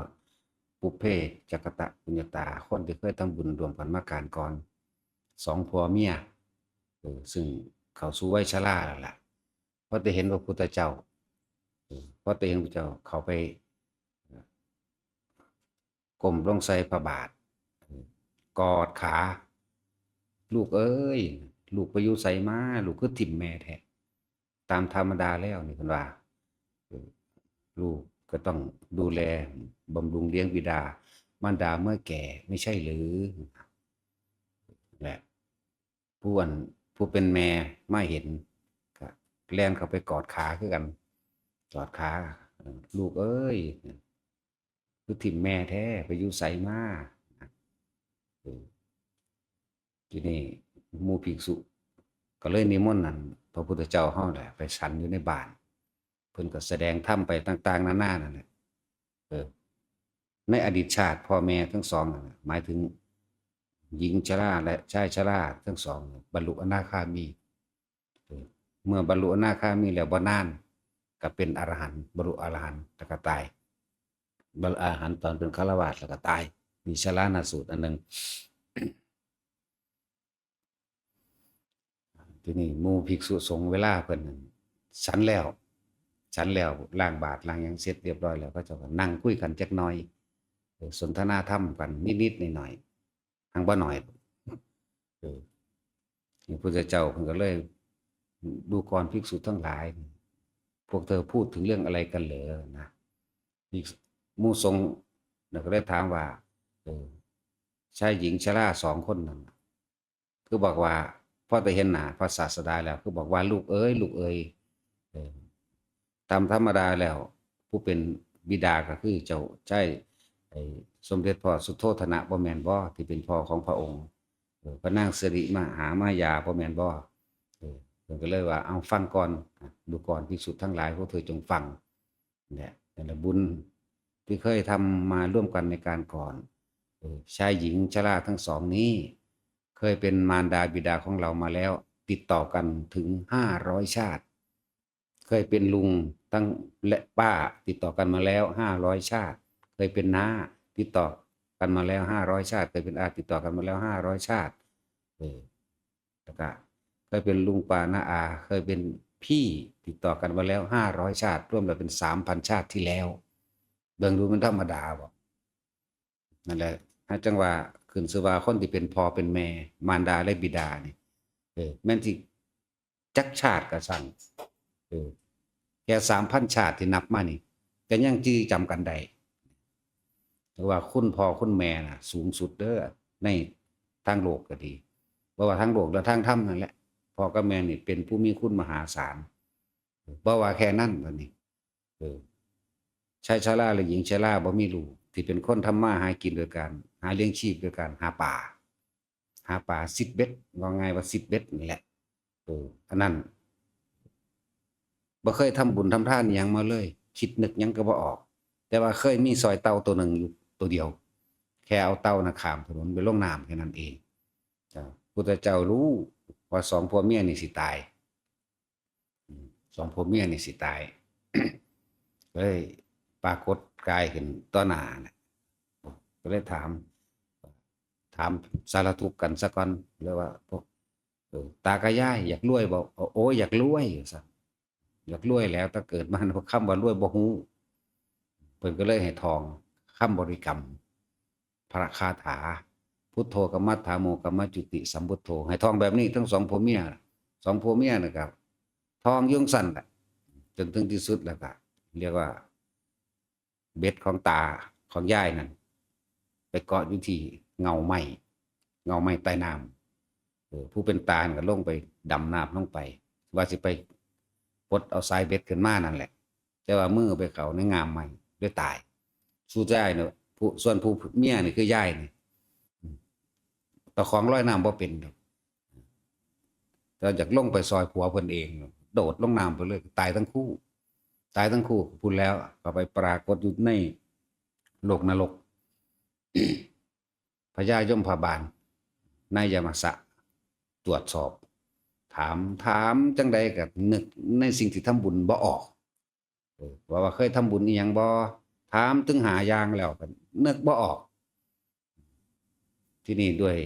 การทรงจำ พุทโธกัมมัทธโมกัมมจุติสัมพุทโธทรงจำได้แต่อันเดียวนี่แหละก่อนที่สิตายมาระหว่าง7 มื้อมนุษย์นี่พวกเจ้าคิดหยังออกอยู่บ่โอ้ยก็เห็นถ้าผู้ชายผู้หนึ่งใส่ผ้าเหลืองๆอึมซึมดอกก็บ่ฮู้ว่าเป็นไผให้ว่าจังซี่ก็พุทโธกัมมัทธโมกัมมจุติสัมพุทโธว่าไปพวกเจ้ากรรมนายเวรหรือว่าปู่ปาที่เคยฆ่ามาทั้งหลายอโหสิกรรมให้ทั้งเบิดเลยแต่ว่ามีเต่าผู้หนึ่งมีเต่าตัวนั้นแหละคือมาเป็นพยานบุญให้นึกบ่ออกบ่ว่าเคยเอาผู้ฆ่านี่ข้ามถนนลงไปสู่น้ำบังหันมันก็หาถ้าคำความดีเทียเดียวนึงมันสิไปนึกบอกบ่แต่ว่าทำมันหาอยู่หากินนี่ก็บ่ถือว่าเป็นความเลวดอกก็ถือว่าในระดับหนึ่งเท่านั้นเองหาอยู่หากินมาตลอดเก็บเห็ดหาฟืนของป่าแลกเขาแล้วครับว่ามีแนวอื่นเฮ็ดอีกนี่แหละสิทธิ์เบ็ดก็เลยจำได้ว่าพุทธเจ้านี่ก็เลยไปสงเคราะห์ให้นั่นแหละแล้วมีคำบริกรรมอันนั้นอีกอันนึงนี่หมายถึงว่ามีคำบริกรรมหรือว่าเป็นพระคาถาบาทพระคาถาบ่แม่นกันหยังดอกแต่ว่าเป็นการอาศัยพุทธคุณของพุทธเจ้าเองเป็นเครื่องป้องกันถือว่าป้องกันนรกก็ว่าถือว่ามันมีนัยยะในหันแหละทุกคนถ้ายังนึกบ่ได้ก็พากันเว้าคำเต็มมันโลดที่แต่งไว้ให้แล้วตั้งแต่นะมตุพุทธนังนะมตุโพธิญาณนะโมวิมุตตังนะโมวิมุตติยานะโมสัพพัญญุนะพุทธสังมังคลังโลเกเมตัญจะสัพโลกัสมิงมนสัมภาวเยปรินังพุทโธกัมมัทธโมกัมมจุติสัมพุทโธเนี่ยพากันทองเอาไว้ป้องกันจิตตกนะสองตายายนี่เมื่อพญาเต่าตัวนั้นมาเป็นพยานบุญให้แล้วก็เลยทองคำว่าพุทโธกัมมัทธโมกัมมจุติสัมพุทโธแค่นี้แหละเขาก็เลยให้ไปสวรรค์เมืองดูนั่นแหละนี่คือโดยอำนาจพระพุทธเจ้าได้อำนาจพระรัตนตรัยได้ทุกคนอย่าไปถือสิ่งอื่นเลยนอกจากพุทธธรรมสงฆ์นอกจากพระธรรมที่เพิ่นแสดงเอาไว้เป็นหนทางที่ให้พวกเขาคิดนึกเมื่อคิดนึกได้แล้วมันก็เดินตามได้นั่นแหละเป็นที่พึ่งทางใจเป็นที่พึ่งทางการดำเนินชีวิตการใช้ชีวิตนี่พระภิกษุสงฆ์ก็ถามกันคือเขานั่นแหละคนละเรื่องเด้อเรื่องลูกเอ๋ยเรียกว่าชราณสูตรก็อย่างหนึ่งอันเรียงสองตายายชราเป็นทุกขตะเกิดมามีแต่ความทุกข์นี่ก็อีกอย่างหนึ่งเว้ากันพุทธเจ้าเป็นหยังคือไปโปรดเอาสองตายายนั่นบ่เคยมีบุญคุณต่อศาสนาบ่เคยมีมาทำบุญทำทานหยังมาเลยพุทธเจ้าเลยว่าอย่าว่าเช่นนั้นสองตายายนี่เคยเป็นมารดาบิดาแห่งเราตถาคตเมื่อครั้งเสวยชาติเป็นโพธิสัตว์เมื่อ90 กับที่แล้วปาโถมันธรรมดาบ่พวกเจ้าเอ้ยอัน 3,000 ชาตินี่ยังกระจอกอยู่เด้ยังนิดหน่อยนึงเมื่อ90 กับที่แล้วธรรมดา90 กับก็ยังมีคุณต่อกันคุณบิดามารดาคือเก่านั่นแหละอันนี้ก็ดีแต่ว่าพวกเขาเนาะ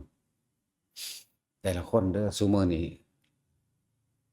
ลูกมันติดยาคนติดยาหลายมันเป็นบ้าหลายพยายามนำธรรมะนั่นแหละหรือว่าเด็กน้อยๆเนี่ยพามันเข้ามาวัดเรื่อยๆมันมาซึมซาบเอาของมันดอกมันนังมีผลในหั่นแหละมีผลอยู่ในวงล้อมแห่งกำลังแห่งฌานกำลังแห่งสมาบัติกำลังแห่งบุญเรียกว่าเป็นกำลังแห่งบุญถ้าเฮามีตาดีตาเห็นคล้ายครับเป็นแสงขาวนวลครอบไว้ในบริเวณวัดจังซี่นาผู้ใดเด็กน้อยเข้ามามันบ่จักหยังดอกก็แล่นเล่นเตอไปเตะของมันถึงมีในหั่นมันสิคอยซึมซาไปเรื่อยหมายถึงว่าพยายามฝึกหัดเอาเด็กน้อยเข้ามาโลดอันอ้อแออยู่นั่นก็อย่าไปว่ามันบาปอย่าปากอย่าไปว่ามันเลยสิย้านพระจักบ่ล่ะสั่นเอามาโลดผู้ใดที่ว่ามีลูกน้อยอย่ารบกวนเพิ่นจังซั่นจังซี่มันบ่รบกวนดอกบ่รบกวนนี่ก็ฝึกซึมซาบเอาตัวก็เว้าให้ทุกคนนำไปคิดหลายๆคนที่ว่าย่านตั้งแต่บาปมันบ่บาปดอกขึ้นอยู่กับจิตเจตนานี่นำพาลูกหลานเข้าวัดเข้าว่าแน่เขามองมันถูกได้ล่ะเขามองบ่ถูกก็เป็นบ่ทั่วอีหลีเด้ พากันเฮ็ดอิหยังล่ะพากันไปสักลิงสักลายสักหยังไปทั่วทีปนั่นแหละเขามันถูกหาเลือกเอามันมีอยู่ดอกบางเพิ่นมีน้ำใจบางเพิ่นให้คำแนะนำบางเพิ่นเล่นกับเด็กน้อยมื้อนี้เพิ่นต้องมีวิธีเล่นของเพิ่นดอกเล่นของเพิ่นก็เล่นจริงๆนั่นแหละอย่าเอาจริง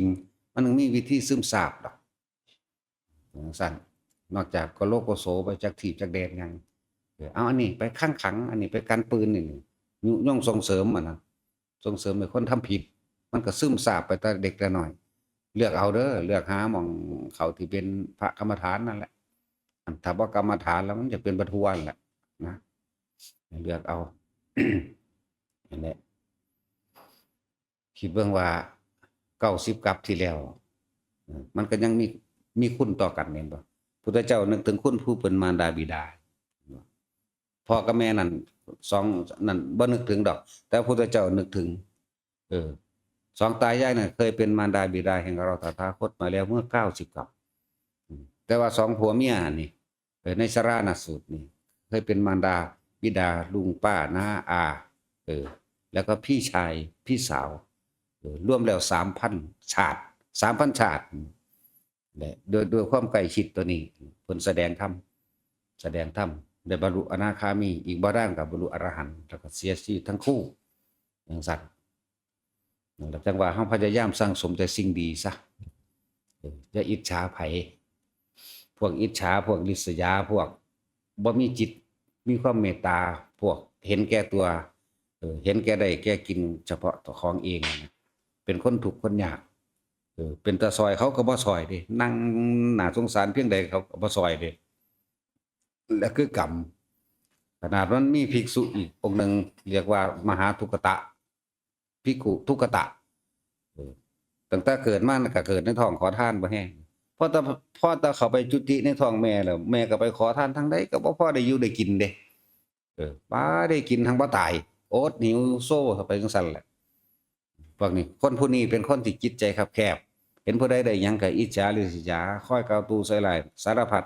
แล้วก็บ่เคยเอาสิ่งใดสิ่งหนึ่งให้ผู้ใดเลยแม่นมีมากแต่ก่อนเขาเป็นเศรษฐีเด้อันผู้นี้เอาเผาไฟถิ่มดีกว่าให้คนนี่มันจะว่าจังซี่สมัยนั้นว่าจังซี่เผาไฟถิ่มสิก็ให้คนให้คนแล้วมันสิเข้ามาเหยียบย่ำทำลายเฮาเหมือนตัวเองเป็นคนแนวใดเลยคิดว่าผู้อื่นสิเป็นคือเหมือนตนแหละตายตกนรกมกใหม่ไปแล้วกราฟขึ้นมาเกิดพอมีแล้วมีความสมรู้ร่วมคิดกันกับผู้เป็นแม่ก็ขอทานอันนั้นลูกก็มานำกันนี่กรรมรวมกันทุกอย่างมีเหตุเบิดเด้มีความสมรู้ร่วมคิดเลยมาเกี่ยวก็เกิดเกี่ยวของกันให้ทุกข์ให้ยากนำกันจนออกเมื่อออกแล้วพอข้านเตาะแตะได้ก็เลยเอากะลามะพร้าวให้ไปขอกินเองไปทางใดก็บ่ได้กินล่ะหาเก็บกินน้ำที่มันเหี่ยที่มันหยดมันหยาดลงไปตามขี้ดินที่ตามถังขยะจังซั่นล่ะหรือเก็บกินอย่างอื่นๆหลายอันหลายอย่างใหญ่มากจนถึงพ่อบวชก็ได้บวชอยู่มีบุญบวชอยู่ถึงพ่อบวชไปบิณฑบาตทางใดก็สร้างก็บ่ได้กินคือกันแม้นว่าสิไปกับพระสารีบุตรไปกับพระสารีบุตรถ้าย่างทางหลังเขาก็บ่ใส่ให้เขาใส่ผู้อื่นต่อเลยไปให้ผู้สาธารณูให้ออกไปทางหน้าเขาก็บ่ใส่ให้เขามาใส่ผู้ทางหลังอยู่จังซี่สิได้เก็บสิได้กินนั่นคือข้าวเหลือข้าวทิ่มที่ออกจากล้างบาตรมั่งสาดทิ่มมั่งเก็บกินน้ำดินจังซั่นได้กินแบบนั้นเด้แต่ก็บ่ตายก็อยู่จังซั่นจนถึงที่สุดว่าบรรลุอรหันต์แล้วเพราะเห็นทุกข์ในตนนั่นแหละพิจารณาทุกข์ในตนนั่นแหละจนถึงบรรลุอรหันต์แล้วมื้อสุดท้ายสิได้กินข้าวอิ่มในชีวิตตะเกิดมาจนเฒ่าตายขนาดว่าพระสารีบุตรเอาให้เณรหรือเอาให้ภิกษุผู้น้อยกว่าใส่บาตรย่างไปเพื่อสิเอาไปให้พระองค์นั้นกินเต็มบาตรพุ่นเด้แต่ว่าก็มีแนวสะดุดล้มพระองค์นั้นก็ล้มเข้านั่นก็สะไปน้ำดินอีกได้เก็บกินน้ำดินเด้จังซั่นล่ะแม้นขนาดว่าพระสารีบุตรนี่จับปากบาตรไว้ให้แต่ว่าเพิ่นเอามือนี่จกกินเองมันก็ยังมีแนวฟ่งใส่มือสะบัดออกไปทางใหม่เฮ็ดจังได๋ก็เป็นจังซั่นตลอดต้องไปหาเก็บกินน้ำดิน นั่นแหละขนาดนั้นเด้คนจิตใจคับแคบคนบ่มีจิตใจท่านบ่ออกจากความบริสุทธิ์ใจของเจ้าของเองหลายๆอย่างพวกเฮาจังว่าให้ทุกคนจงเป็นคนที่เห็นผู้อื่นคือเจ้าของเห็นไหมแต่ว่าบ่เห็นลักษณะนั้นเด้บ่แม่นลักษณะอิจฉาริษยาเห็นนั่นเด้ถ้าเฮาลองยกจิตของเฮาเองเป็นดุจดังมารดาบิดาเห็นทุกคนเป็นดุจดังบุตรแห่งตนนี่ตัวนี้สิเฮ็ดได้นะพอธรรมดาแล้วคนหักลูกอยู่แล้วนะจะกลับจะกันก็สร้างเป็นอสงไขยก็คิดถึงกันได้คือเก่าภาษาหยังครับแค่ว่า90กับภาษาหยังครับแค่ว่า300ศาสตร์3,000ศาสตร์นั่นแหละถ้าเฮายกจิตของเฮาเองเป็นดุจดังเป็นมารดาบิดาของทุกๆคนเฮาจังสิวางจิตในการให้ทานได้ดีจังซั่น สุดท้ายแล้วพระองค์นี้มื้อสุดท้ายจังได้กินอิ่มเด้มื้อสุดท้ายจังได้กินอิ่มบิณฑบาตก็บ่ได้คือเก่าล่ะภาษาลิบุตรนั่นแหละเป็นผู้มาทั้งจับทั้งป้อนใส่ปากเห็นบ่ภาษาลิบุตรจับเอาเองป้อนใส่ปากเอาเองยัดใส่ปากเอาเองกินอิ่มแล้วก็ตายซ้ำเป็นจังซั่นแหละว่าทุกคนถ้าเฮาทำความรู้สึกว่าเฮาเองเป็นดุจดังว่ามารดาบิดาของทุกๆคนนี่เฮาจังสิให้ทานแบบนั้นได้ให้ทานแบบบ่หวังสิ่งใดตอบแทนบ่หวังผลในทานบ่มีจิตผูกพันในผลในทานบ่ปรารถนาสิ่งใดแต่ลองยกจิตยกใจทำความรู้สึกของเจ้าของเวลาให้นั่นให้นี่กับไผก็สร้างบ่ว่าคนบ่ว่าสัตว์เฮ็ดคือจังให้ลูกนี่เป็นลำดับหนึ่งนั่นแหละวิธีที่เฮ็ดให้เฮาทานโดยมีเมตตาอันประกอบไปด้วยเมตตาท่านหลายๆอย่างที่แนะไว้แต่ละคนเพราะทุกอย่างเฮาเฮ็ดหยังไปขึ้นหาตนเบิดความดีเฮาเฮ็ดให้กับผู้อื่นมันก็คืนมาหาเฮาความเลวเฮากับผู้อื่นมันก็คืนมาหาเฮาเด้นั่นแหละทุกอย่างเกิดจากตนใจเป็นใหญ่ใจเป็นประธานทุกอย่างเกิดจากจิตบ่ว่าเลวหรือว่าดีแต่เฮาพยายามอบรมจิตเจ้าของแต่ว่าปัจจุบันขณะนี้พวกเฮาโชคดีที่สุดแล้วล่ะเฮาก็โชคดีโดยการอาศัยการกรรมคือการกระทำของเฮาเองที่เคยทำบุญไว้ในพุทธศาสนาอาจจะเคยทำบุญไว้กับพระอริยะเจ้าองค์ใดองค์หนึ่งก็ได้จังมาได้ยินได้ฟังสติปัฏฐาน4มั่งจังมาได้ยินได้ฟังธรรมจักรมั่งปฏิจจสมุปบาทมั่งและวิธีการแนวทางย่นย่อลงมาสู่อานาปานสติมั่งย่นย่อลงมาเหลือวิธีเดียวโลดทุกคนให้อยู่กับลมหายใจโลดใจมันพลาดมันก็ไปตกข้างสูงถ้าข้างสูงมันก็ไปต่อข้างบนได้นะว่าทุกคนอย่าประมาทพยายามคิดนึกถึงลมหายใจตัวเองให้มากที่สุดการกระทำของผู้อื่นถ้าเฮาไปมีส่วนร่วมคิดนำเขาน่ะมันก็ขึ้นมาหาเฮาเด้อแหละว่าพยายามมั่นใจอยู่ในลมหายใจผู้ใดตายในลมหายใจได้บ่มีแนวอื่นปนบ่มีแนวอื่นคิดถึงเลยเด้มีเฉพาะลมทำความรู้สึกอยู่ลมกับความรู้สึกลมในหูดังเนี่ยของวืดไปวืดมาไปมันลืมฮอดกายตายแล้วบ่ได้เกิดเข้าใจบ่นี่พวกนี้สู่อนาคามีเลยเป็นอย่างต่ำพวกนี้จิตบ่มีหม้องตั้งความคิดเฮาเนี่ยบ่ไปตั้งติดกับบุคคลสัตว์สิ่งของถ้ามันบ่มีหม้องตั้งติดบ่คิดถึงบุคคลสัตว์สิ่งของมันก็ปรุงก็แต่งก็นึกก็คิดไปบ่ได้เมื่อปรุงแต่งนึกคิดไปบ่ได้พบก็เกิดบ่ได้เพราะว่าอารมณ์บ่เกิดเมื่ออารมณ์บ่เกิดก็เป็นอุเบกขานะมันสิลึกเข้าไปเองดอกจังซั่นแหละจังว่าตายในลมหายใจนั่นแหละบ่ต้องไปอีหยังเพราะว่าทุกคนตายแน่บ่เหลือจักคนอยู่ในนี่เบิดโลกนี่และความเป็นธรรมชาติมันเป็นแบบนั้นความฝืนธรรมชาติคือพวกเฮายังอยากได้อยากเป็นอยากนั่นเป็นนี่นั่นนี่อยู่หั่นแหละอะไรจังว่าพยายามนึกถึงลมหายใจตัวเองให้มากๆอยู่กับกายคือลมหายใจกายในกายเวทนาอยู่กับความรู้สึกนึกคิดของว่าสุขว่าทุกข์นั่นอันนี้ล้วนแล้วแต่เกิดขึ้นดับ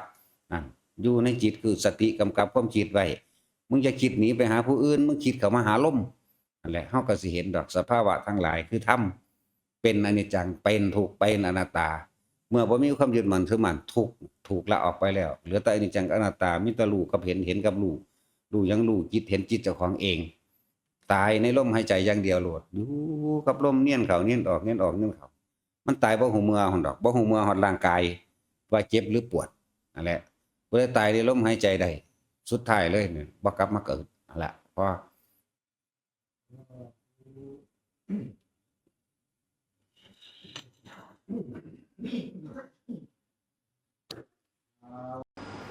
มีโอกาสมีสิทธิ์บรรลุธรรมบ่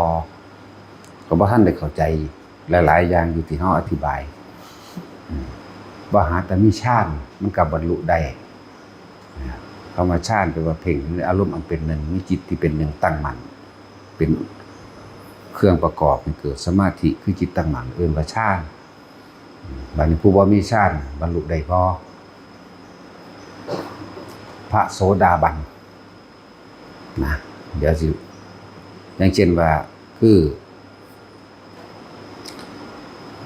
สุปพุทธะบุรุษโลกเลื้อน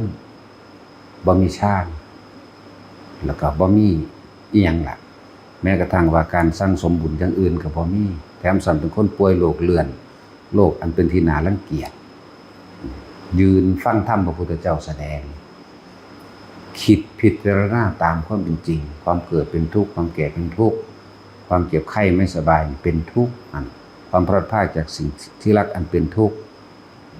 ความไม่ได้ดังใจเป็นทุกข์เพิ่นพิจารณาตามนี่คือใส่ความเห็นตามเมื่อเห็นตามเราก็เห็นตรงเมื่อเห็นตรงเราก็เห็นจริงจริงกับชีวิตจริงของเจ้าของเองบรรลุโสดาบันนั่นมีฌานบ่ล่ะบ่แม่นว่าเฮาสิไปแบบนั้นดอกให้เข้าใจการเรียงลำดับเด้ส่วนมากมันสิไปเอายอดมันเลยจากอรหันต์แบบนั้นแบบนี้อยากปฏิสัมภิทาอยากอภิญญาอยากวิชา3แม้กระทั่งมองข้ามหอดสุขวิปัสสกะไปพุ่นเด้ว่าหาแต่มีฌานมีญาณอีหยังดอกเห็นตามความเป็นจริงเนี่ยเห็นการเห็นนี่คือเรียกว่ารอบรู้ในกองสังขารคือเห็นตามความเป็นจริงของสิ่งทั้งหลายทั้งปวงมีความเกิดมีความเปลี่ยนแปลงไปมีความแตกดับตายเป็นธรรมดาเมื่อเห็นตามความเป็นจริงนี่หันเข้ามาดูตัวเองเมื่อหันเข้ามาดูตัวเองแล้วพึ่งตนเองพึ่งความจริงจากว่าเลิกความเสื่อถือเกี่ยวกับสิ่งศักดิ์สิทธิ์ทั้งหลายผีสางนางไม้เทวดาเลิกงามยามดีวันเดือนปีเกิดบ่มีสิ่งใดสิ่งหนึ่งสิเข้ามาซอยเฮาได้บ่มีสิ่งดลบันดาลบ่มีเป็นไปตามที่ตัวเองกระทำสัตว์โลกเป็นไปตามกรรมอันเริ่มจากกรรมคือเจตนาตัวใหญ่มันก่อนคือความคิดนี่เองกระทำสิ่งใดก็เว้าสิ่งนั้นคิดแบบใดก็เว้าแบบนั้นเป็นแบบนั้นนั่นแหละโดยเอาเจตนาแหละเป็นตัวกรรมเลิกล้างความเสื่อทั้งเบิดตะกี้เขาคือพระพรหมเป็นผู้สร้างโลกพระพรหมเป็นผู้ดลบันดาลว่าท่านได้หลายปานนี้ซุมื้อนี้จักอีหยังจักสร้างจักงูจักอีหยังล่ะซุมื้อนี้ถือมั่วตัวไปเบิดยังล่ะยังกวนอิมแน่เวทสุวรรณแน่จังมันซื้อวางได้เป็นสร้างอ้วนนะเด็กน้อยอ้วนยิ่งสร้างนะปั่นซื้อว่าแมงได้ก็สร้างแมงด้วยแหละเลิกเสือถือสิ่งทั้งหลายแล้วมันเลิกงามย่ามดีต้นไม้และภูเขาที่เข้าใจว่าเป็นต้นไม้มงคลเป็นต้นไม้เรียกลาภหรือเทวดาอินพรหมพระพรหมทั้งหลายพระเจ้าทั้งหลายเป็นผู้สร้างโลกเป็นผู้เสกสรรให้คนทุกข์คนยากให้คนเจ็บคนปวดคนป่วยคนตายให้คนเป็นเลิกขาดบัดนี่แหละที่หนึ่งเลยละบาดถือเอาเฉพาะคำสอนพุทธเจ้าพระพุทธกับพระธรรมเป็นสิ่งเดียวกันพระธรรมคือความจริงพระพุทธคือเป็นผู้เขาไปรู้ความจริงแล้วนำความจริงนั้นออกมาแสดงเลื่อนว่าเป็นพระพุทธพระธรรมน้ำกันเป็นหนึ่งเดียวกันพระสงฆ์คือตัวเองเป็นผู้ปฏิบัติเองรู้เองเห็นเองตามคำสั่งสอนตามคำแนะนำของเพิ่นเลยมีเฉพาะพุทธธรรมสงฆ์อย่างเดียวอย่างอื่นบ่มีแม้นสิไปตามผู้ตามเขาตามป่ากระชังบัดนี้บ่มีการสาธุเด้อเทวดาเอ้ยบุญรักษาผู้ขานี่เด้อบ่มีเข้าใจบ่ล่ะไปทางใดย่อมทำความเป็นมิตรกับสถานที่นั้นๆที่เข้าไปซึ่งพระเจ้าก็สั่งสอนไว้แล้วกล่าวถึงพุทธังธรรมสารนังกัจฉามิธัมมังสังฆังสรณังกัจฉามิ ว่าข้าพเจ้าเนี่ยเป็นผู้มีพระรัตนตรัยเป็นที่พึ่งเพียงหนึ่งเดียวเท่านั้นแล้วก็อุทิศบุญนี่เรียกว่าผูกมิตรนี่เรียกว่าการปกป้องคุ้มครองตัวเองโดยตนเองบ่ได้ไปเรียกร้องเทวดาอินพรหมที่สร้างนั่งใหม่เทวดามาทั้งใดมาให้รักษานะถ้าคนมันเข้าถึงตรงนี้แล้วแม้นไม่เรียกร้องเขาก็จักมาเองเด้เขาก็สิมาเอาเองดอกแต่มันถึงแล้วถึงยังถึงพระรัตนตรัยนี่แหละบ่ได้ถึงแบบว่าบุญหลายบารมีหลายบ่แปลว่าจังซั่นเด้ถึงพระพุทธพระธรรมเนี่ยเป็นที่พึ่งพระสงฆ์คือตัวเองพึ่งตนเองพึ่งความจริงพึ่งการกระทำของตนเองเนี่ยนี่เลยเอิ้นว่าถึงพระรัตนตรัยบ่มีความเสื่อถืออย่างอื่นตอมบัดนี้มันเห็นโทษแห่งการกระทำผิดโดยศีล5ก็ว่าได้เห็นโทษแห่งการทำผิดตัวนี้เพราะว่าเฮาทำสิ่งนี้จึงมีโรคภัยเบียดเบียนเพราะเฮาทำสิ่งนี้จึงอายุสั้นเพราะว่าเฮาทำสิ่งนี้เป็นหลักของเขาเฮาจึงเป็นคนจนคนทุกข์คนยากนี่เลิกบัดนี้ก็เลยก็มีศีล5เป็นที่คุ้มครองของตัวเองนึกถึงความตาย3อย่างเท่านั้นแหละนั่นเลยเอิ้นว่าโสดาบัน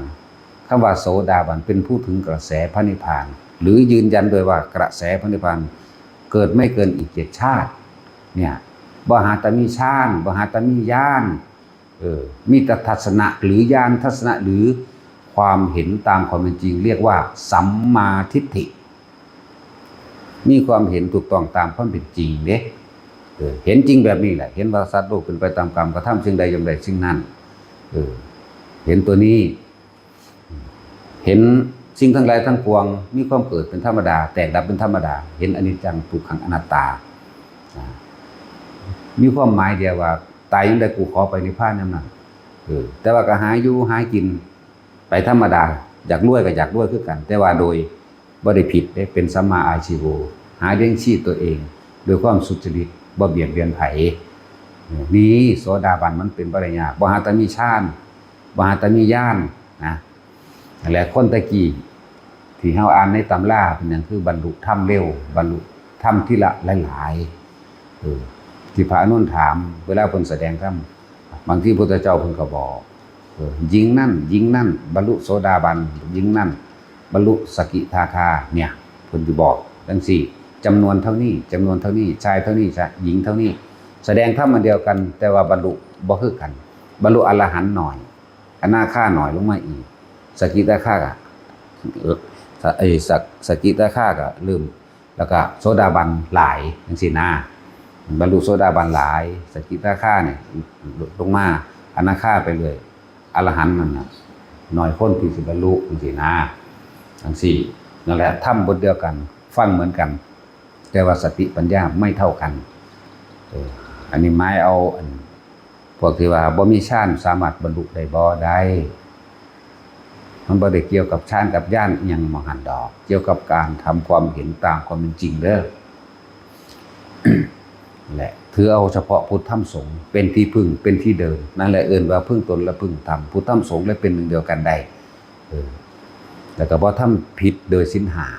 5เกิดอีหยังขึ้นก็สร้างเวลามันโกรธมันก็โกรธคือกันมันก็เครียดคือกันเขาสินึกถึงความตายเป็นที่สุด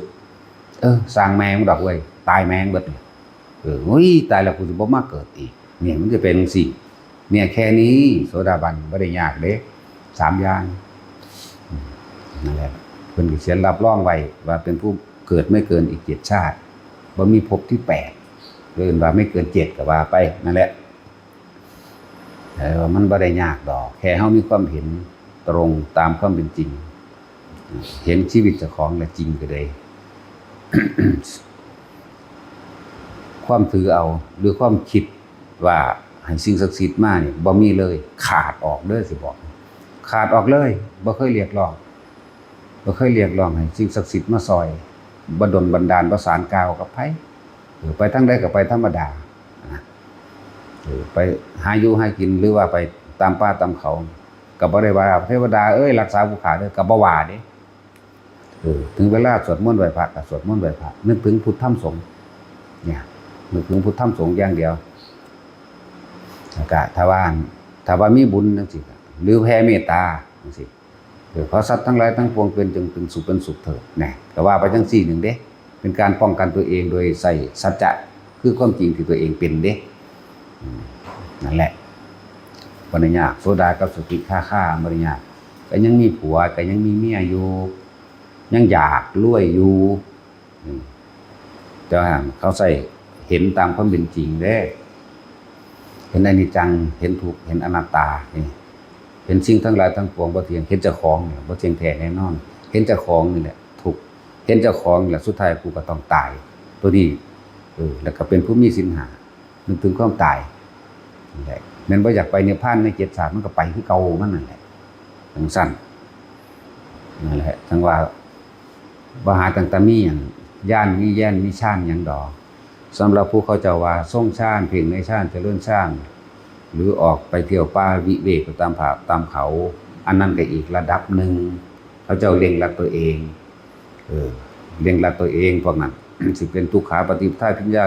รู้สุขาปฏิปทาพิญญาน่ะก็เป็นเรื่องของเขาเจ้าอีกระดับหนึ่งเฮาจะไปเทียบเอาระดับนั้นมันมีอยู่3ระดับอยู่แล้วปรมีขั้นต่ำขั้นกลางขั้นสุดสูงสุดปรมัตถ์จังซี่นะขั้นต่ำก็โสดาขึ้นไปจังซี่นะขั้นกลางก็เริ่มเร่งรักตัวเองเฮ็ดมั่งบ่เฮ็ดมั่งเรียกว่าทรงฌานมั่งบ่ทรงฌานมั่งทำมั่งบ่ทำมั่งแต่ว่าขั้นสูงสุดก็จะเร่งรัดคุมตัวเองเลยบังคับตัวเองบังคับตัวเองเขาจะเห็นจริงแล้วล่ะเห็นโดยพื้นฐานอย่างว่าเห็นทุกสิ่งทุกอย่างเกิดขึ้นแล้วก็ดับไปทั้งหมดเลยบ่มีสิ่งใดสิ่งหนึ่งมาดลบันดาลบ่ได้สุขบ่ได้ทุกข์ใดนอกจากตนเฮ็ดเอาเองนะศีลของเขาเจ้าก็เลยเกิดกลายเป็นอันว่าไม่คิดทำร้ายเบียดเบียนผู้ใดผู้หนึ่งเสียชีวิตและทรัพย์สินตลอดทั้งคนและสัตว์นี่มันก็เป็นของมาเองแล้วก็เร่งรัดตัวเองพยายามควบคุมความคิดของเจ้าของเองได้บาดนี้เอิ้นว่าจิตในจิตควบคุมเวทนาว่าความรู้สึกสิเป็นแบบใดแล้วก็ควบคุมกายเวทนาจิตธรรมเวทนาจิตกายเนี่ยมันสิวนแต่อยู่ในหลักนี้ควบคุมตัวเองบัดนี้เห็นความคิดแล่นไปก็เกิดอารมณ์แบบใดบ่ใดก็ฮู้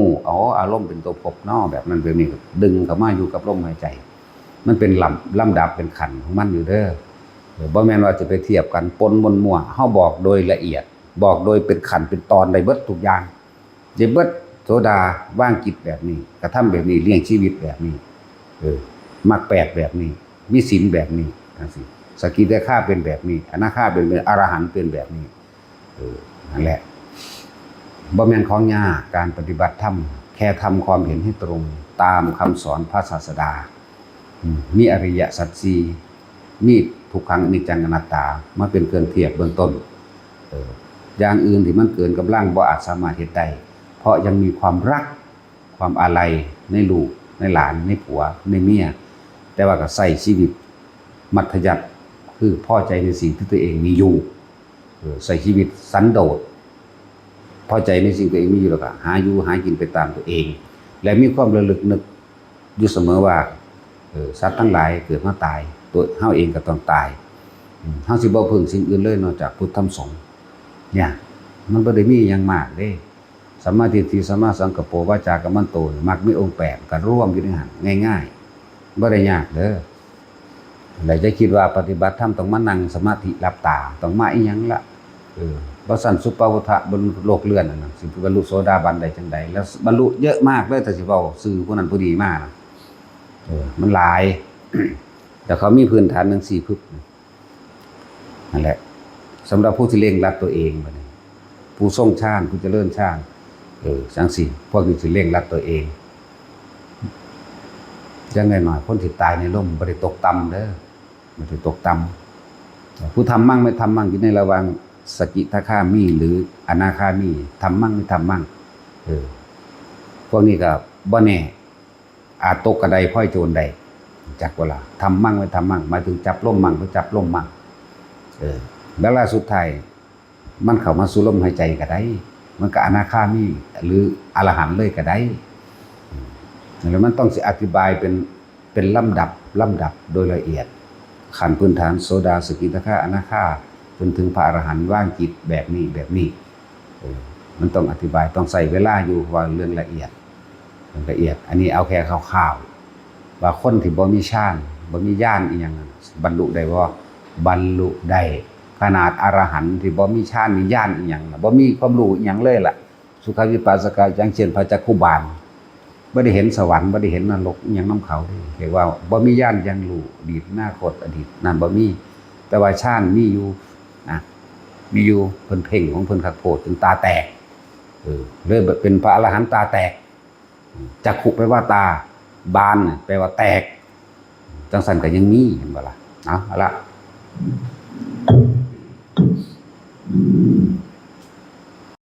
สัจจะกระลูกแก่งเห็นจริงในตัวเองหรือคำว่าธรรมแปลว่าสิ่งทั้งหลายทั้งปวงให้รู้แก่ในสิ่งทั้งหลายทั้งปวงเป็นไปตามความจริงสิ่งทั้งหลายทั้งปวงเป็นไปตามความจริงคืออนิจจังบ่เที่ยงแท้แน่นอนบ่จีรังยั่งยืนหาสาระหาแก่นสารบ่ได้สุดท้ายก็คือเข้าสู่ความแตกดับตายอาจจะให้พวกเฮาใครควรเบิ่งดีๆใครควรให้เห็นความจริงของโลกนี้เกิดขึ้นหรือสิ่งทั้งหลายทั้งปวงบ่ว่าสัตว์บ่ว่าบุคคลเกิดขึ้นแล้วก็คอยคืบคลานเปลี่ยนแปลงไปจากเด็กน้อยไปหาผู้ใหญ่ในระหว่างจากเด็กน้อยไปหาผู้ใหญ่มีความเจ็บไข้ปวดป่วยมีความบาดเจ็บเหยียบเหยียบน้ำแข้งขาบาดตำไม้ตำตอเจ็บปวดมองแบบนั้นแบบนี้ก็ว่าไปนั่นแหละบ่เที่ยงก็ดี ทุกข์ก็ดีให้เห็นความจริงตามความเป็นจริงของสิ่งทั้งหลายทั้งปวงซึ่งคือพวกเฮาเองแหละเกิดมาสิบ่เจ็บบ่ไข้บ่ปวดบ่ป่วยเนี่ยบ่มีเลยจังซี่นี่เป็นความจริงสุดท้ายพวกเฮาก็ต้องตายจังซี่นี่ก็เป็นความจริงอนิจจังคือความบ่เที่ยงแท้แน่นอนทุกข์แต่เฮาเข้าไปยึดกับกายแม่นบ่ยึดแต่ว่ามันคล้องอยู่ในกายมันก็ทุกข์กับกายโดยความเจ็บความปวดความป่วยนั่นเองนี่ก็ยังมีสุดท้ายแล้วมันก็ต้องตายอยู่ดีนี่แหละจังว่าให้พวกเฮาพยายามใคร่ครวญพิจารณานึกคิดหาความจริงในตัวเองหาความจริงในภายนอกพร้อมทั้งนอกทั้งในร่วมไหลเข้าสู่เป็นหนึ่งเดียวกันนอกและในสิ่งทั้งหลายทั้งปวงหาความจีรังยั่งยืนบ่ได้จักอันจักอย่างแม้นบุคคลอื่นแม้นสัตว์อื่นต้นไม้สายน้ำภูเขาสิ่งต่างๆทั้งหลายจนถึงที่สุดก็ต้องถึงความแตกความดับแต่มันคนก็ว่าตายแต่ว่าต้นไม้ก็ว่าตายแต่ว่าสิ่งของอะไรอันหนึ่งก็ตัวแตกเห็นตามความเป็นจริงมันคือการเห็นที่สุดของโลกก็คือเห็นอนิจจังเห็นทุกข์เห็นอนัตตานั่นแหละที่สุดของโลกก็ดีเพิ่นบอกร่วมใหญ่ไว้เฮาก็จังมาแยกย่อยเอาเฉพาะตัวเองตัวเพิ่นบอกรวมๆไว้หลายๆแล้วเฮาจังแยกย่อยดึงมาใส่ประสบการณ์จริงในชีวิตจริงของเจ้าของเองการเห็นด้วยตัวเองพิจารณาใครควรเบิ่งแล้วเชื่อมั่นในตัวเองตัวบัดนี้บ่เปลี่ยนแปลงมือเห็นความจริงว่าสัตว์โลกเป็นไปตามกรรมคือการกระทำของเฮาเองนี่แหละเฮาเฮ็ดสิ่งใดเฮาก็ต้องได้รับผลของสิ่งนั้นคือไปเห็นสัตว์โลกเป็นไปตามกรรมบ่ผิดเพี้ยนบ่เปลี่ยนแปลงบ่ได้เป็นไปตามผู้อื่นบันดาลให้เด้คือเห็นตามความจริงจริงอย่างประสบการณ์เฮาเองเฮาเคยไปทำทานทำบุญมองหันมองนี้โดยใส่ชื่อว่าบุญที่ไหนได้ถ้าเฮารู้เข้ามาตามความจริงที่เฮาตะกี้เฮาหลงอยู่ว่าเวลาทำบุญทำทานหม่องใดก็มีแต่ขอนั่นขอนี่เป็นนั่นเป็นนี่ได้นั่นได้นี่คือความเข้าใจผิดคิดว่ามีสิ่งศักดิ์สิทธิ์ดลบันดาลความสุขให้ดลบันดาลความร่ำรวยดลบันดาลความได้ดังใจให้ดลบันดาลบ่ให้เจ็บให้ปวดให้ป่วยดลบันดาลบ่ให้ตายดลบันดาลบ่ให้พลัดพรากดลบันดาลตามความคิดเจ้าของที่คิดไว้ให้บุญรักษาเทวดาคุ้มครองลูกหลานผู้ฆ่าพ่อแม่ผู้ฆ่าลุงป้าอาอาวหรือญาติมิตรเพื่อนฝูงต่างๆนี่คือความบ่จริงตะกี้พวกเฮาเข้าใจผิดคิดว่าคิดจังซี่แล้วสิได้ตามนี้นั่นแหละให้ใคร่ครวญให้เห็นความจริงนี่ว่า คำว่าธรรมะแปลว่าความจริงของสิ่งทั้งหลายทั้งปวงเห็นลึกล้ำเข้าไป เพิ่นเว้าย่อสั้นๆไว้จังซี่สิ่งทั้งหลายทั้งปวงล้วนแล้วแต่เข้าสู่ความแตกดับหรือเป็นอนิจจังเป็นทุกข์เป็นอนัตตาที่พวกเฮาก็ดึงเข้ามาหาตัวเองนี่แหละถ้าเฮารู้ความจริงโดยสัจธรรมตัวนี้แล้วสัจธรรมคือความจริงที่เฮารู้ด้วยตัวเองที่เฮาใคร่ครวญด้วยตัวเองเกิดศรัทธาตั้งมั่นตัวศรัทธาว่านี่ปัญญารู้เลยศรัทธานี่เฮาฮู้โดยความรอบรู้ในกองสังขารแล้วในเรื่องของโลกเรื่องของคนเรื่องของทุกอย่างนั่นแหละศรัทธาปัญญาความเพียรยังขาดแต่ความเพียรอันเดียวศรัทธากับปัญญามันมาแล้วศรัทธานี่เชื่อมั่นตัวเองเด้เชื่อมั่นตัวเองตามความเป็นจริงที่เราใคร่ครวญและพิจารณาเห็นเองเห็นได้ตามความเป็นจริงว่าสิ่งทั้งหลายทั้งปวงเกิดดับผู้ใดยึดผู้นั้นทุกข์นะแม้บ่ยึดสมมุติว่าเป็นพระอรหันต์แล้วมีทุกข์อยู่หม้องใดทุกข์แต่ขันธ์มันนั่นแหละทุกข์แต่ร่างกายทุกข์แต่เจ็บแต่ปวดแต่ป่วยทุกข์แข้งขาบาดทุกข์มันเป็นสื่อของมันแต่จิตเพิ่นบ่ทุกข์นะสิภาษาหยังกับปุถุชนทุกข์ทั้งสองทั้งกายและใจทั้งที่กายและใจมันคนละอย่างกันเป็นแค่ของเนืองกันอยู่อาศัยกันอยู่ซื่อๆถ้าแยกไปแล้วมันก็ยังทุกข์หรือยังทุกข์เด้อทุกข์พอเจ็บปวดนั่นแหละมันก็ฮู้ว่าเจ็บว่าปวดสมมุติว่าพระอรหันต์ก็ดีภาษาหยังกับพวกเฮาบัดนี้ถ้าเฮาใคร่ครวญพิจารณา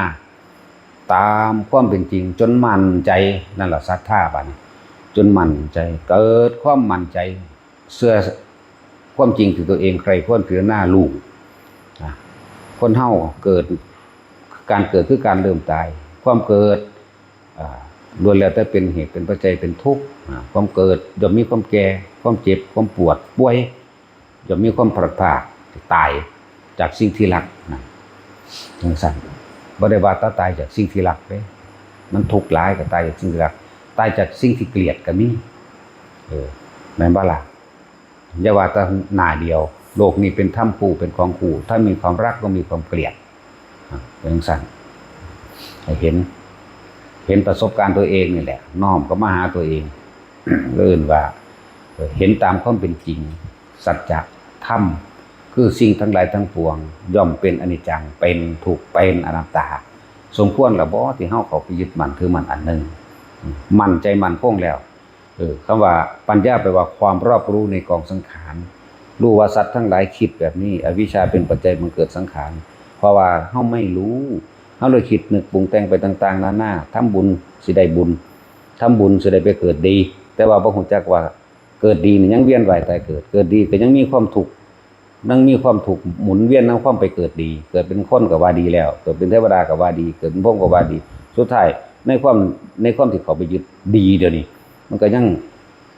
เวียนมาคือเก่าเวียนมาเกิดใหม่คือเก่าเกิดเป็นนั่นเป็นนี่ไหลไปเรื่อยนี่แหละเลื่อนปุญญาภิสังขารคิดดีกระทำดีพูดดีก็ไปเกิดดีแต่ว่ากระทุกนั่นเกิดดีนั่นสิว่าหยังกับคิดบ่ดีคิดเลวกระทำเลวพอความบ่รู้คือเขาได้คลุ้มไว้คิดดีก็เพราะความไม่รู้นั่นแหละจึงกระทำดีเพื่อจะให้ได้ดีเพื่อจะได้เป็นสิ่งนั้นได้สิ่งนี้นี่อวิชชาคลุ้มหัวตลอดเด้อความไม่รู้นี่ความไม่รู้หรือความหลงคลุ้มไว้ตลอดคลุ้มว่าทำดีแบบนี้จะได้ดีแบบนี้จะได้เป็นอันนี้แต่ว่าบ่ฮู้ว่าความถูกปนไปในการเกิดปนไปในการกระทำนั้นนั่นแหละเนื่องกันปนกันคิดเลวก็เพราะความไม่รู้นั่นแหละเพราะความไม่รู้น่ะคลุ้มหัวตลอดนั่นแหละจังซั่นว่าบาปบุญบ่มีดอก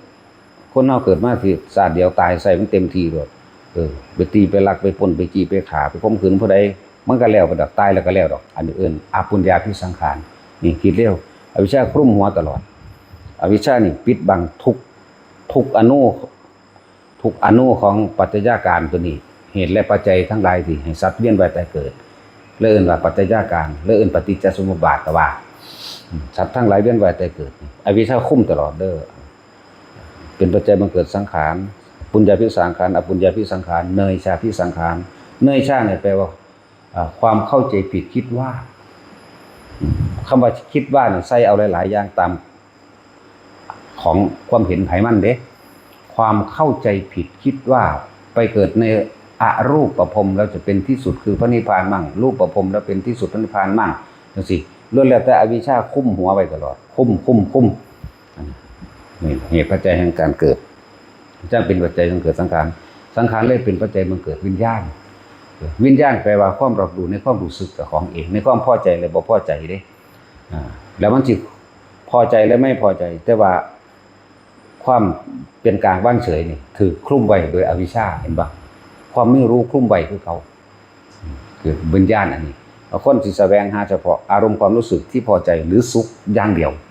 นั่นแหละจึงบอกว่าอวิชชาคุ้มหัวตลอดสังขารเป็นใจเกิดวิญญาณบ่ว่าจะเป็นวิญญาณตาวิญญาณหูวิญญาณจมูกวิญญาณลิ้นวิญญาณกายวิญญาณใจตาเห็นแล้วพอใจเลยหูได้ยินแล้วพอใจเลยนั่นแหละบัดนี้เลยมาร่วมให้ทุกคนเข้าใจว่าคือความรู้สึกเป็นความรู้สึกนั่นแหละเป็นอัตตาเป็นตัวตนของเฮาเองตัวตนแท้ๆเลยของเฮาเองร่วมจากตาหูจมูกลิ้นใจรูปรสกลิ่นเสียงสัมผัสอารมณ์และความรู้สึกกับอารมณ์นั่นแหละความรู้สึกก็เลยนั่นแหละอวิชชาคุ้มตลอดความไม่รู้นี่คลุ้มไปทุกโตเด้อสังขารเป็นปัจจัยมันเกิดวิญญาณเป็นปัจจัยมันเกิดนามรูปมันก็เลยได้นามมันก็เลยได้รูปก็อวิชชาคุ้มคือเก่าจึงได้นามได้รูปนั่นนามรูปเป็นปัจจัยเกิดอายตนะก็อวิชชาคุ้มไว้คือเก่าล่ะจึงเกิดอายตนะตาหูจมูกลิ้นกายใจอายตนะเป็นปัจจัยเกิดผัสสะนี่คือตาเห็นแล้วพอใจเลยสร้างเลยก็มีนะก็อวิชชาคุ้มไว้คือเก่านั่นแหละผู้ใดสิพิจารณาซึ่งปฏิจจสมุปบาทอย่าลืมเด้อเอาวิชาเอาอวิชชาเอาความไม่รู้นี่คุ้มทุกจุดไปนั่นแหละจนถึงที่สุดชาติชราและมรณะเพราะอวิชชาตัวเดียวเพราะเฮาบ่รู้ตัวเดียวก็ว่าไปคุ้มไปนี่เอิ้นว่าความรอบรู้ในกองสังขารปฏิจจสมุปบาทหรือปัจจัยการเหตุและปัจจัยทั้งหลายที่สัตว์เวียนว่ายตายเกิดเนี่ยลองดูอ๋อนี่เหตุและปัจจัยทั้งหลายที่สัตว์เวียนว่ายตายเกิดนี่เป็นแบบนี้เนาะนี่วันนี้เหตุและปัจจัยทั้งหลายให้สัตว์หยุดการเวียนว่ายตายเกิดอวิชชายตเววะอเสสะวิราคะนิโรธาเข้าไปรู้แจ้งในตัวนี้ในปัจจัยการเกิดสะก่อนเนี่ยถ้าเข้าไปรู้ตัวนี้ปึ๊บเข้ากับมาท่านตัวนี้คือกันถ้าเข้าหยุดคิดปรุงแต่งได้เนี่ยนั่นแหละดับได้บัดหยุดคิดนึกปรุงแต่งได้เข้ารู้แจ้งแล้วว่าเหตุปัจจัยทั้งหลายที่สัตว์ทั้งหลายเป็นว่ายตายเกิดเป็นแบบนี้โตเข้าเองนี่แหละสัตว์ก็เลยเวียนว่ายตายเกิดเป็นแบบนี้ฉะนั้นวิธีที่หยุดให้การเวียนว่ายอวิชชายตเววะอเสสะวิราคะนิโรธานิโรธาอ๋อนี่หยุดหรือว่าดับอย่างดับความคิดเขาต้องไปปรุงแต่งต่างๆนานาสารพัดจากตาหูจมูกลิ้นกายใจเห็นสัมผัสกระทบนะแล้วเหตุบ่ให้มันความรู้สึกถ้าบ่คิดบ่นึกความรู้สึกเกิดบ่ได้นั่นแหละ ดับอวิชชายะตเววะอาเสสะนี่อะแปลว่าไม่เสสะทั้งหลายทั้งปวงวิราคะไม่คิดนึกปรุงแต่งถ้าไม่คิดนึกปรุงแต่งแล้วอารมณ์ความรู้สึกย่อมเกิดขึ้นไม่ได้นั่นเห็นบ่นี่วิราคะแล้ววิราคะรู้แจ้งท่านวิราคะนิโรธาเห็นบ่สังขาระนิโรโธนั่นถ้าว่าคิดนึกปรุงแต่งแล้วมันก็ดับต่อกันไปเลยจนตราบเท่าถึงชรามรณะแต่วิธีมันก็คือหาเครื่องหลอกรู้ปฏิจจสมุปบาทหรือเหตุและปัจจัยทั้งหลายให้สัตว์ทั้งหลายเกิดคือตัวเฮาเองเกิดรู้เหตุแห่งความดับคือตัวเฮาเองเกิดตัวเฮาเองดับได้แล้วเฮ็ดจังได๋สิดับได้นั่นแหละอยู่ในลมหายใจพยายามดับความคิดให้มันได้มันก็ดับเบิดทุกอย่างแล้วบ่อะไรไปเลยก็ได้บัดนี้สังขารนี่โลดแล้วดับไปแล้ววิญญาณมันก็ดับตามตัวเพราะว่าบ่มีความคิดแหมเมื่อบ่มีความคิดแล้วความรู้สึกก็เกิดบ่ได้นี่วิญญาณดับตามเมื่อวิญญาณดับแล้วนามรูปก็ดับนามรูปก็รับอายตนะดับอายตนะดับผัสสะดับก็เวทนาดับตัณหาดับอุปาทานดับเนี่ยอุปาทานดับภพดับชาติดับชาติชราและมรณะจะมีมาจากที่ไหนกันนี่เอื้อนว่าความรอบรู้ในกองสังขารเรียกว่าปัญญาเฮาสรุปลงได้ถึงขนาดนี้แล้วแต่ว่าในการกระทบกันจริงๆนี่เนี่ยเฮาสิหยุดได้จังใดนี่ต่างหากเข้าใจบ่นี่คำว่าปัญญาเนี่ยปัญญาแค่เป็นความรู้เกิดความรู้ตายคือเก่าเด้ถ้าว่าหยุดความรู้จักบ่ล่ะหยุดสิ่งเหล่านี้นะ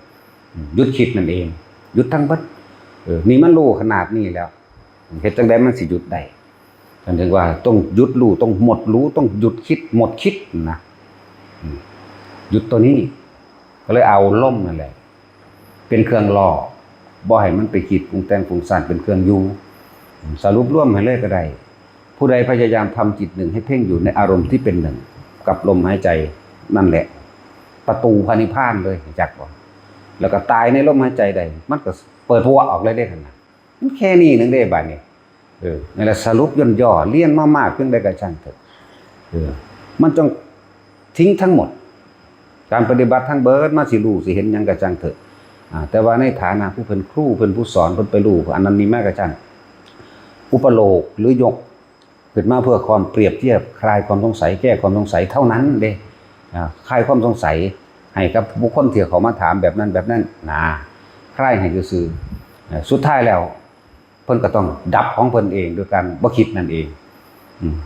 ความรู้ทั้งหลายทั้งปวงจำต้องทิ้งแล้วก็ไม่ต้องไปค้นขวายหาสิ่งที่ยังไม่รู้อีกเข้าใจบ่ล่ะถ้ายังค้นขวายหาสิ่งที่ยังไม่รู้นี่นั่นแหละเอิ้นว่าอวิชชาครุ่งคือเก่าจังว่าทุกคนเน้นหนักอยู่ในลมหายใจโลดมันบ่หนีจิตหนึ่งที่เพ่งอยู่ในอารมณ์ที่เป็นหนึ่งดอกลมหายใจของเฮาเองในความรู้สึกในกายเฮาเอง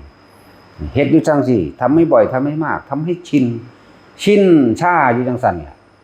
ชินครับอยู่จังซั่นมันสิไปใส่เป็นวิธีที่ทุกคนสามารถทำได้ตลอดการทุกเมื่อเวลาปฏิบัติธรรมนั่นบ่แม่นมาเป็น2 ทุ่ม3 ทุ่มหรือต้องไปสถานที่ใดเด้เฮาได้แนวทางวิธีการคิดแล้วแนวทางวิธีการสูตรสำเร็จเฮารู้จักสูตรสำเร็จแล้วจากบัดนี้คือก็บ่เฮ็ดอยู่น้ำมันโลดทรงฌานเจริญฌานเจริญสติปัฏฐาน4ฌานแปลว่าเพ่งแต่เฮาสิเพ่งอยู่ในสายอานาปานสติเพ่งอยู่กับลมหายใจเข้าออกนั่นแหละซึ่งว่าเจริญสติปัฏฐาน4ถ้าเฮาบ่หนีจากกายเฮาเองจิตมันบ่มีที่ตั้งวิญญาณหมายถึงมันสิไปเกิดนะความรู้สึกนะพอใจหรือบ่พอใจอารมณ์บ่เกิดนะมันดับจักว่ามันก็ดับวิญญาณทั้งตัวดับความรู้สึกที่รักคนนั้นเกลียดคนนี้เนี่ยความโลภความโกรธความหลงโลภก็ไปเป็นเปรตโอ้อยากได้นั่นเด้มันก็คิดถึงอยากได้รถคิดถึงรถเฮ็ดจังได๋น่ะคิดหาราคาจังซั่นจังซี่เด้แต่บ่ได้ดังนั้นดังนี้แล้วโกรธโมโหขึ้นนะสู้นรกรถแล้วหลงก็แล้วแต่สิแบ่งไปดอกในเดรัจฉานน่ะเว้าเป็นกลางไว้ก่อนโลภโกรธหลงนั่นแหละจังว่าพวกเฮาฮู้จักสูตรแห่งความสำเร็จแล้วนี่แหมเพ่งเอาอยู่หม่องเดียวโลดลมหายใจโลดเกิดหยังขึ้นก็ลมหายใจโลดอยู่กับลมนี่แหละเล่นอยู่กับความรู้สึกเจ้าของเองเล่นอยู่กับลมเข้าลมยาวลมออกลมสั้นลมนั่นลมนี่ความรู้สึกทั้งกายเกิดแบบนั้นแบบนี้ขนหัวลุกสู้ซ่าร่างกายโยกสั้นหรือมีนิบนับแต่ว่าบ่ต้องไปคิดหยังจับลมไว้เป็นที่ตั้งเป็นหลักอย่าหนีจากฐานไงนี่แหละสติปัฏฐานอย่าหนีจากฐานกายเวทนาจิตเข้าไปในกายอันเดียวมันก็ได้เบิดทุกอย่างนั่นแหละมันก็เห็นสิ่งทั้งหลายทั้งปวงกายเวทนาจิตธรรมอย่างนี้นะธรรมก็คือสิ่งทั้งหลายทั้งปวงตามความเป็นจริงเมื่อเฮารู้สิ่งทั้งหลายทั้งปวงตามความเป็นจริงว่าสิ่งใดสิ่งหนึ่งเกิดขึ้นแล้วที่จะไม่ดับไม่มีนะถ้าเฮาเข้าไปยึดล้วนแล้วแต่เป็นเหตุปัจจัยให้เกิดทุกข์จังซี่เรียกว่าทุกคนรู้สูตรสำเร็จแล้วคือว่าเอาอยู่ตรงนี้โลดบ่ต้องไปแสวงหาหยังอีกดอกฮู้จักแล้วแหมรู้แล้วแหมรู้เคล็ดลับมันแล้วแหมเคล็ดลับมันคือลมหายใจนี่แหมสูตรสำเร็จมันคือลมหายใจนี่แหมครับรู้เข้ามาหม่องนี้แล้วนี่แหมจังว่าให้จับเอาหม่องเดียวโลดเพ่งอยู่หม่องเดียวจนชินจนชาจนตายในลมหายใจแล้วมันสิไปไสเดี๋ยวนี้ไผเคยเห็นลมหายใจสักแวบนึงแล้วบ่เอาจักนาทีนึงอะไรพอแล้วมาเทียบกับของว่างเบิดเด้บอกให้แต่ความรู้อันอื่นที่ว่ามามันคิดค้นมาบ่แห้งนั่นแหละบ่หาแต่เป็นไรตามหลักสูตรของเรานะบ่หาแต่ไรตามหลักสูตรนั้นมันเป็นหลักสูตรเพื่อการสอนเพิ่นก็เลยต้องเรียงศรัทธาปัญญาความเพียรนี่ก็ว่าไปหรือสิไล่หรือว่าจังซั่นจังซี่ก็สร้างมันเถอะบ่ต้องไปตัดตัวนั้นตัดตัวนี้ดอกฮู้เห็นอนิจจังฮู้เห็นทุกข์ฮู้เห็นอนัตตาในความเป็นไปในความจริงของเจ้าของเองในความจริงของสัตว์ในความจริงของต้นไม้และภูเขาทรายน้ำในความจริงของโลกนี่ก็ดับเด้อต่างชาติต่างเร็วซื่อๆเด้อภาษาหยังกับเฮา จักมันอยู่ส่วนใดของโลกของจักรวาลอันนี้มันอยู่ส่วนใดบุมองบ่เห็นเลยนั่นแหละหูเคล็ดลับแล้วเข้าใจบ่เหลือที่ตัวเองมีความเพียรเท่านั้นเองสถานที่ปฏิบัติที่ดีที่สุดก็คือกายเจ้าของเองกับความรู้สึกเจ้าของเองเรื่องว่ากายกับใจแต่ว่ารูปเวทนาสัญญาสังขารวิญญาณขันธ์5ก็ได้แปลไปอีกกายกับใจโลดเวลาที่ปฏิบัติที่ดีที่สุดคือเวลาที่เฮานึกถึงลมเข้าลมออกเวลานี่แหละเวลาที่หายใจเข้าเวลาที่หายใจออกเนี่ยอยู่มองได้ก็ได้จักบ่ล่ะนั่นแหละเพ่งเพียรพยายามอยู่ในตัวเองโลดแม่สติหมายถึงการนึกถึงลมเข้าออกหรืออยู่ในกายของเจ้าของเองถ้ามันขาดเมื่อไหร่แสดงว่าความเพียรก็ขาดความเพียรขาดนั่นใดคือสติก็ขาดสติคือลมหายใจเข้าออกปัจจุบันก็คือลมหายใจเข้าออกโลดจะไปอีหยังมาเฮาฮู้เคล็ดลับมันแล้วจักว่าได้เอามันอยู่นี่แม้สิทำการทำงานอยู่ในครอบในครัวพอนึกถึงออกครอบครัวเมื่อไหร่ถึงลูกถึงเต้าเราหลานเมื่อไหร่ความทุกข์เร่าร้อนและกังวลเกิดขึ้นมานั้นกราฟเข้ามาล่มโหลดจะไปคิดสรุปเอาเลยทีเดียวบ่ได้ฉะนั้นมันก็เฮ็ดปนกันไปนี่แหละจักว่าเฮ็ดปนกันไปซะก่อนเมื่อมันถึงมันเป็นของมันเองมันเป็นดอกบ่ต้องไปคาดคะเนเอาความเป็นคืออย่าไปตั้งหวังเอาไว้นะจะไปตั้งหวังมันเลยนี่แหละจังว่าเฮาฮู้แหละเคล็ดลับหรือสูตรแห่งความสำเร็จกูบ่เอาหยังอีกกูเอาอยู่กับลมนี่แหละวะเนี่ยเฮ็ดไปเฮ็ดมามันพวกเจ้าที่ทำงานอยู่กับสร้างมันฮู้ลมเองดอกนาพวกเสียหญ้ามักยกขุดปลูกต้นไม้จอกๆแจ๊กๆพดผักพดหยังอยู่กับสร้างอาชีพหยังก็สร้างเฮ็ดไปเฮ็ดมามันสิรู้เองดอกเป็นขึ้นมาเอาเองที่จริงเอาเองนี่คือเจ้าของตั้งใจเองนั่นแหละเรื่องว่าอัตโนมัติก็ว่าแต่ว่าสมาธิเต็มภูมิจักว่าสมาธิเต็มภูมิแล้วคำว่าปล่อยว่างเองเฮาสิรู้ดอกนะปล่อยว่างเอาเองเด้บ่แม่นเฮาไปตั้งใจปล่อยตั้งใจว่างเด้จังซั่นแหละนั่นแหละจังว่าทุกคนฮู้สูตรสำเร็จมาแล้วซึ่งเป็นวิธีที่ง่ายๆนี่แหมก็ยังสิไปอยากหวังอยากได้อยากดีอยากมีอยากเป็นหยังอีกได้ไปตายนั่นแหละเนาะแต่พ่อหรือยังล่ะความใดพ่อหรือยังล่ะความดีความมีและความเป็นอย่าลืมว่าเกิดมาตายเบิดนั่นแหละเนาะจนก็ตายได้รวยก็ตายได้บ่แม่นว่าคนรวยจังสิบรรลุมรรคผลได้เด้คนจนก็บรรลุได้เด้จักว่าล่ะจังซั่นตัวมีลมหายใจเสมอกันมีหูดังคือกันแหมเนาะคนพิการก็บรรลุได้เด้ออย่าน้อยใจเด้อคนพิการพลิกวิกฤตเป็นโอกาสทันทีดีแล้วตัวมึงพิการแขนขากุ่นจักว่าล่ะมันบ่ได้ไปลักไปปล้นไปกี้ไปฆ่าให้ไปนำเอาความบ่สบายใจมาใส่ใจเจ้าของใครให้ทวนเนี่ยให้วิกฤตเป็นโอกาสตั้งจิตเจตนาสมาทานศีลตั้งมั่นขึ้นมาโลดอันนึงตัวจังซั่นแหละว่าบ่ได้เลือกเพศเลือกวัยพร้อมบ่เกี่ยวกับหญิงกับชายเพราะชายกับหญิงบ่มีบ่ได้เกี่ยวกับเพศกับวัยอีกบ่แม่น5ขวบหรือบวช80พรรษาแล้วจังสิบรรลุบวชเดี๋ยวนี้บรรลุเดี๋ยวนี้ก็มีบรรลุก่อนบวชก็มีนั่นแหละจึงบอกว่าบ่ได้เลือกเด้อขึ้นอยู่กับสติปัญญาของไผของมันสติคือลมหายใจเข้าออกนั่นแหละปัญญาก็คือรู้ในลมหายใจเข้าออกมันก็ละของมันเองในหั่นแหละหมายถึงว่าสูตรสำเร็จก็รู้แล้วจากบ่ล่ะนี่เคล็ดลับก็ว่าได้จังซั่นแหละพอ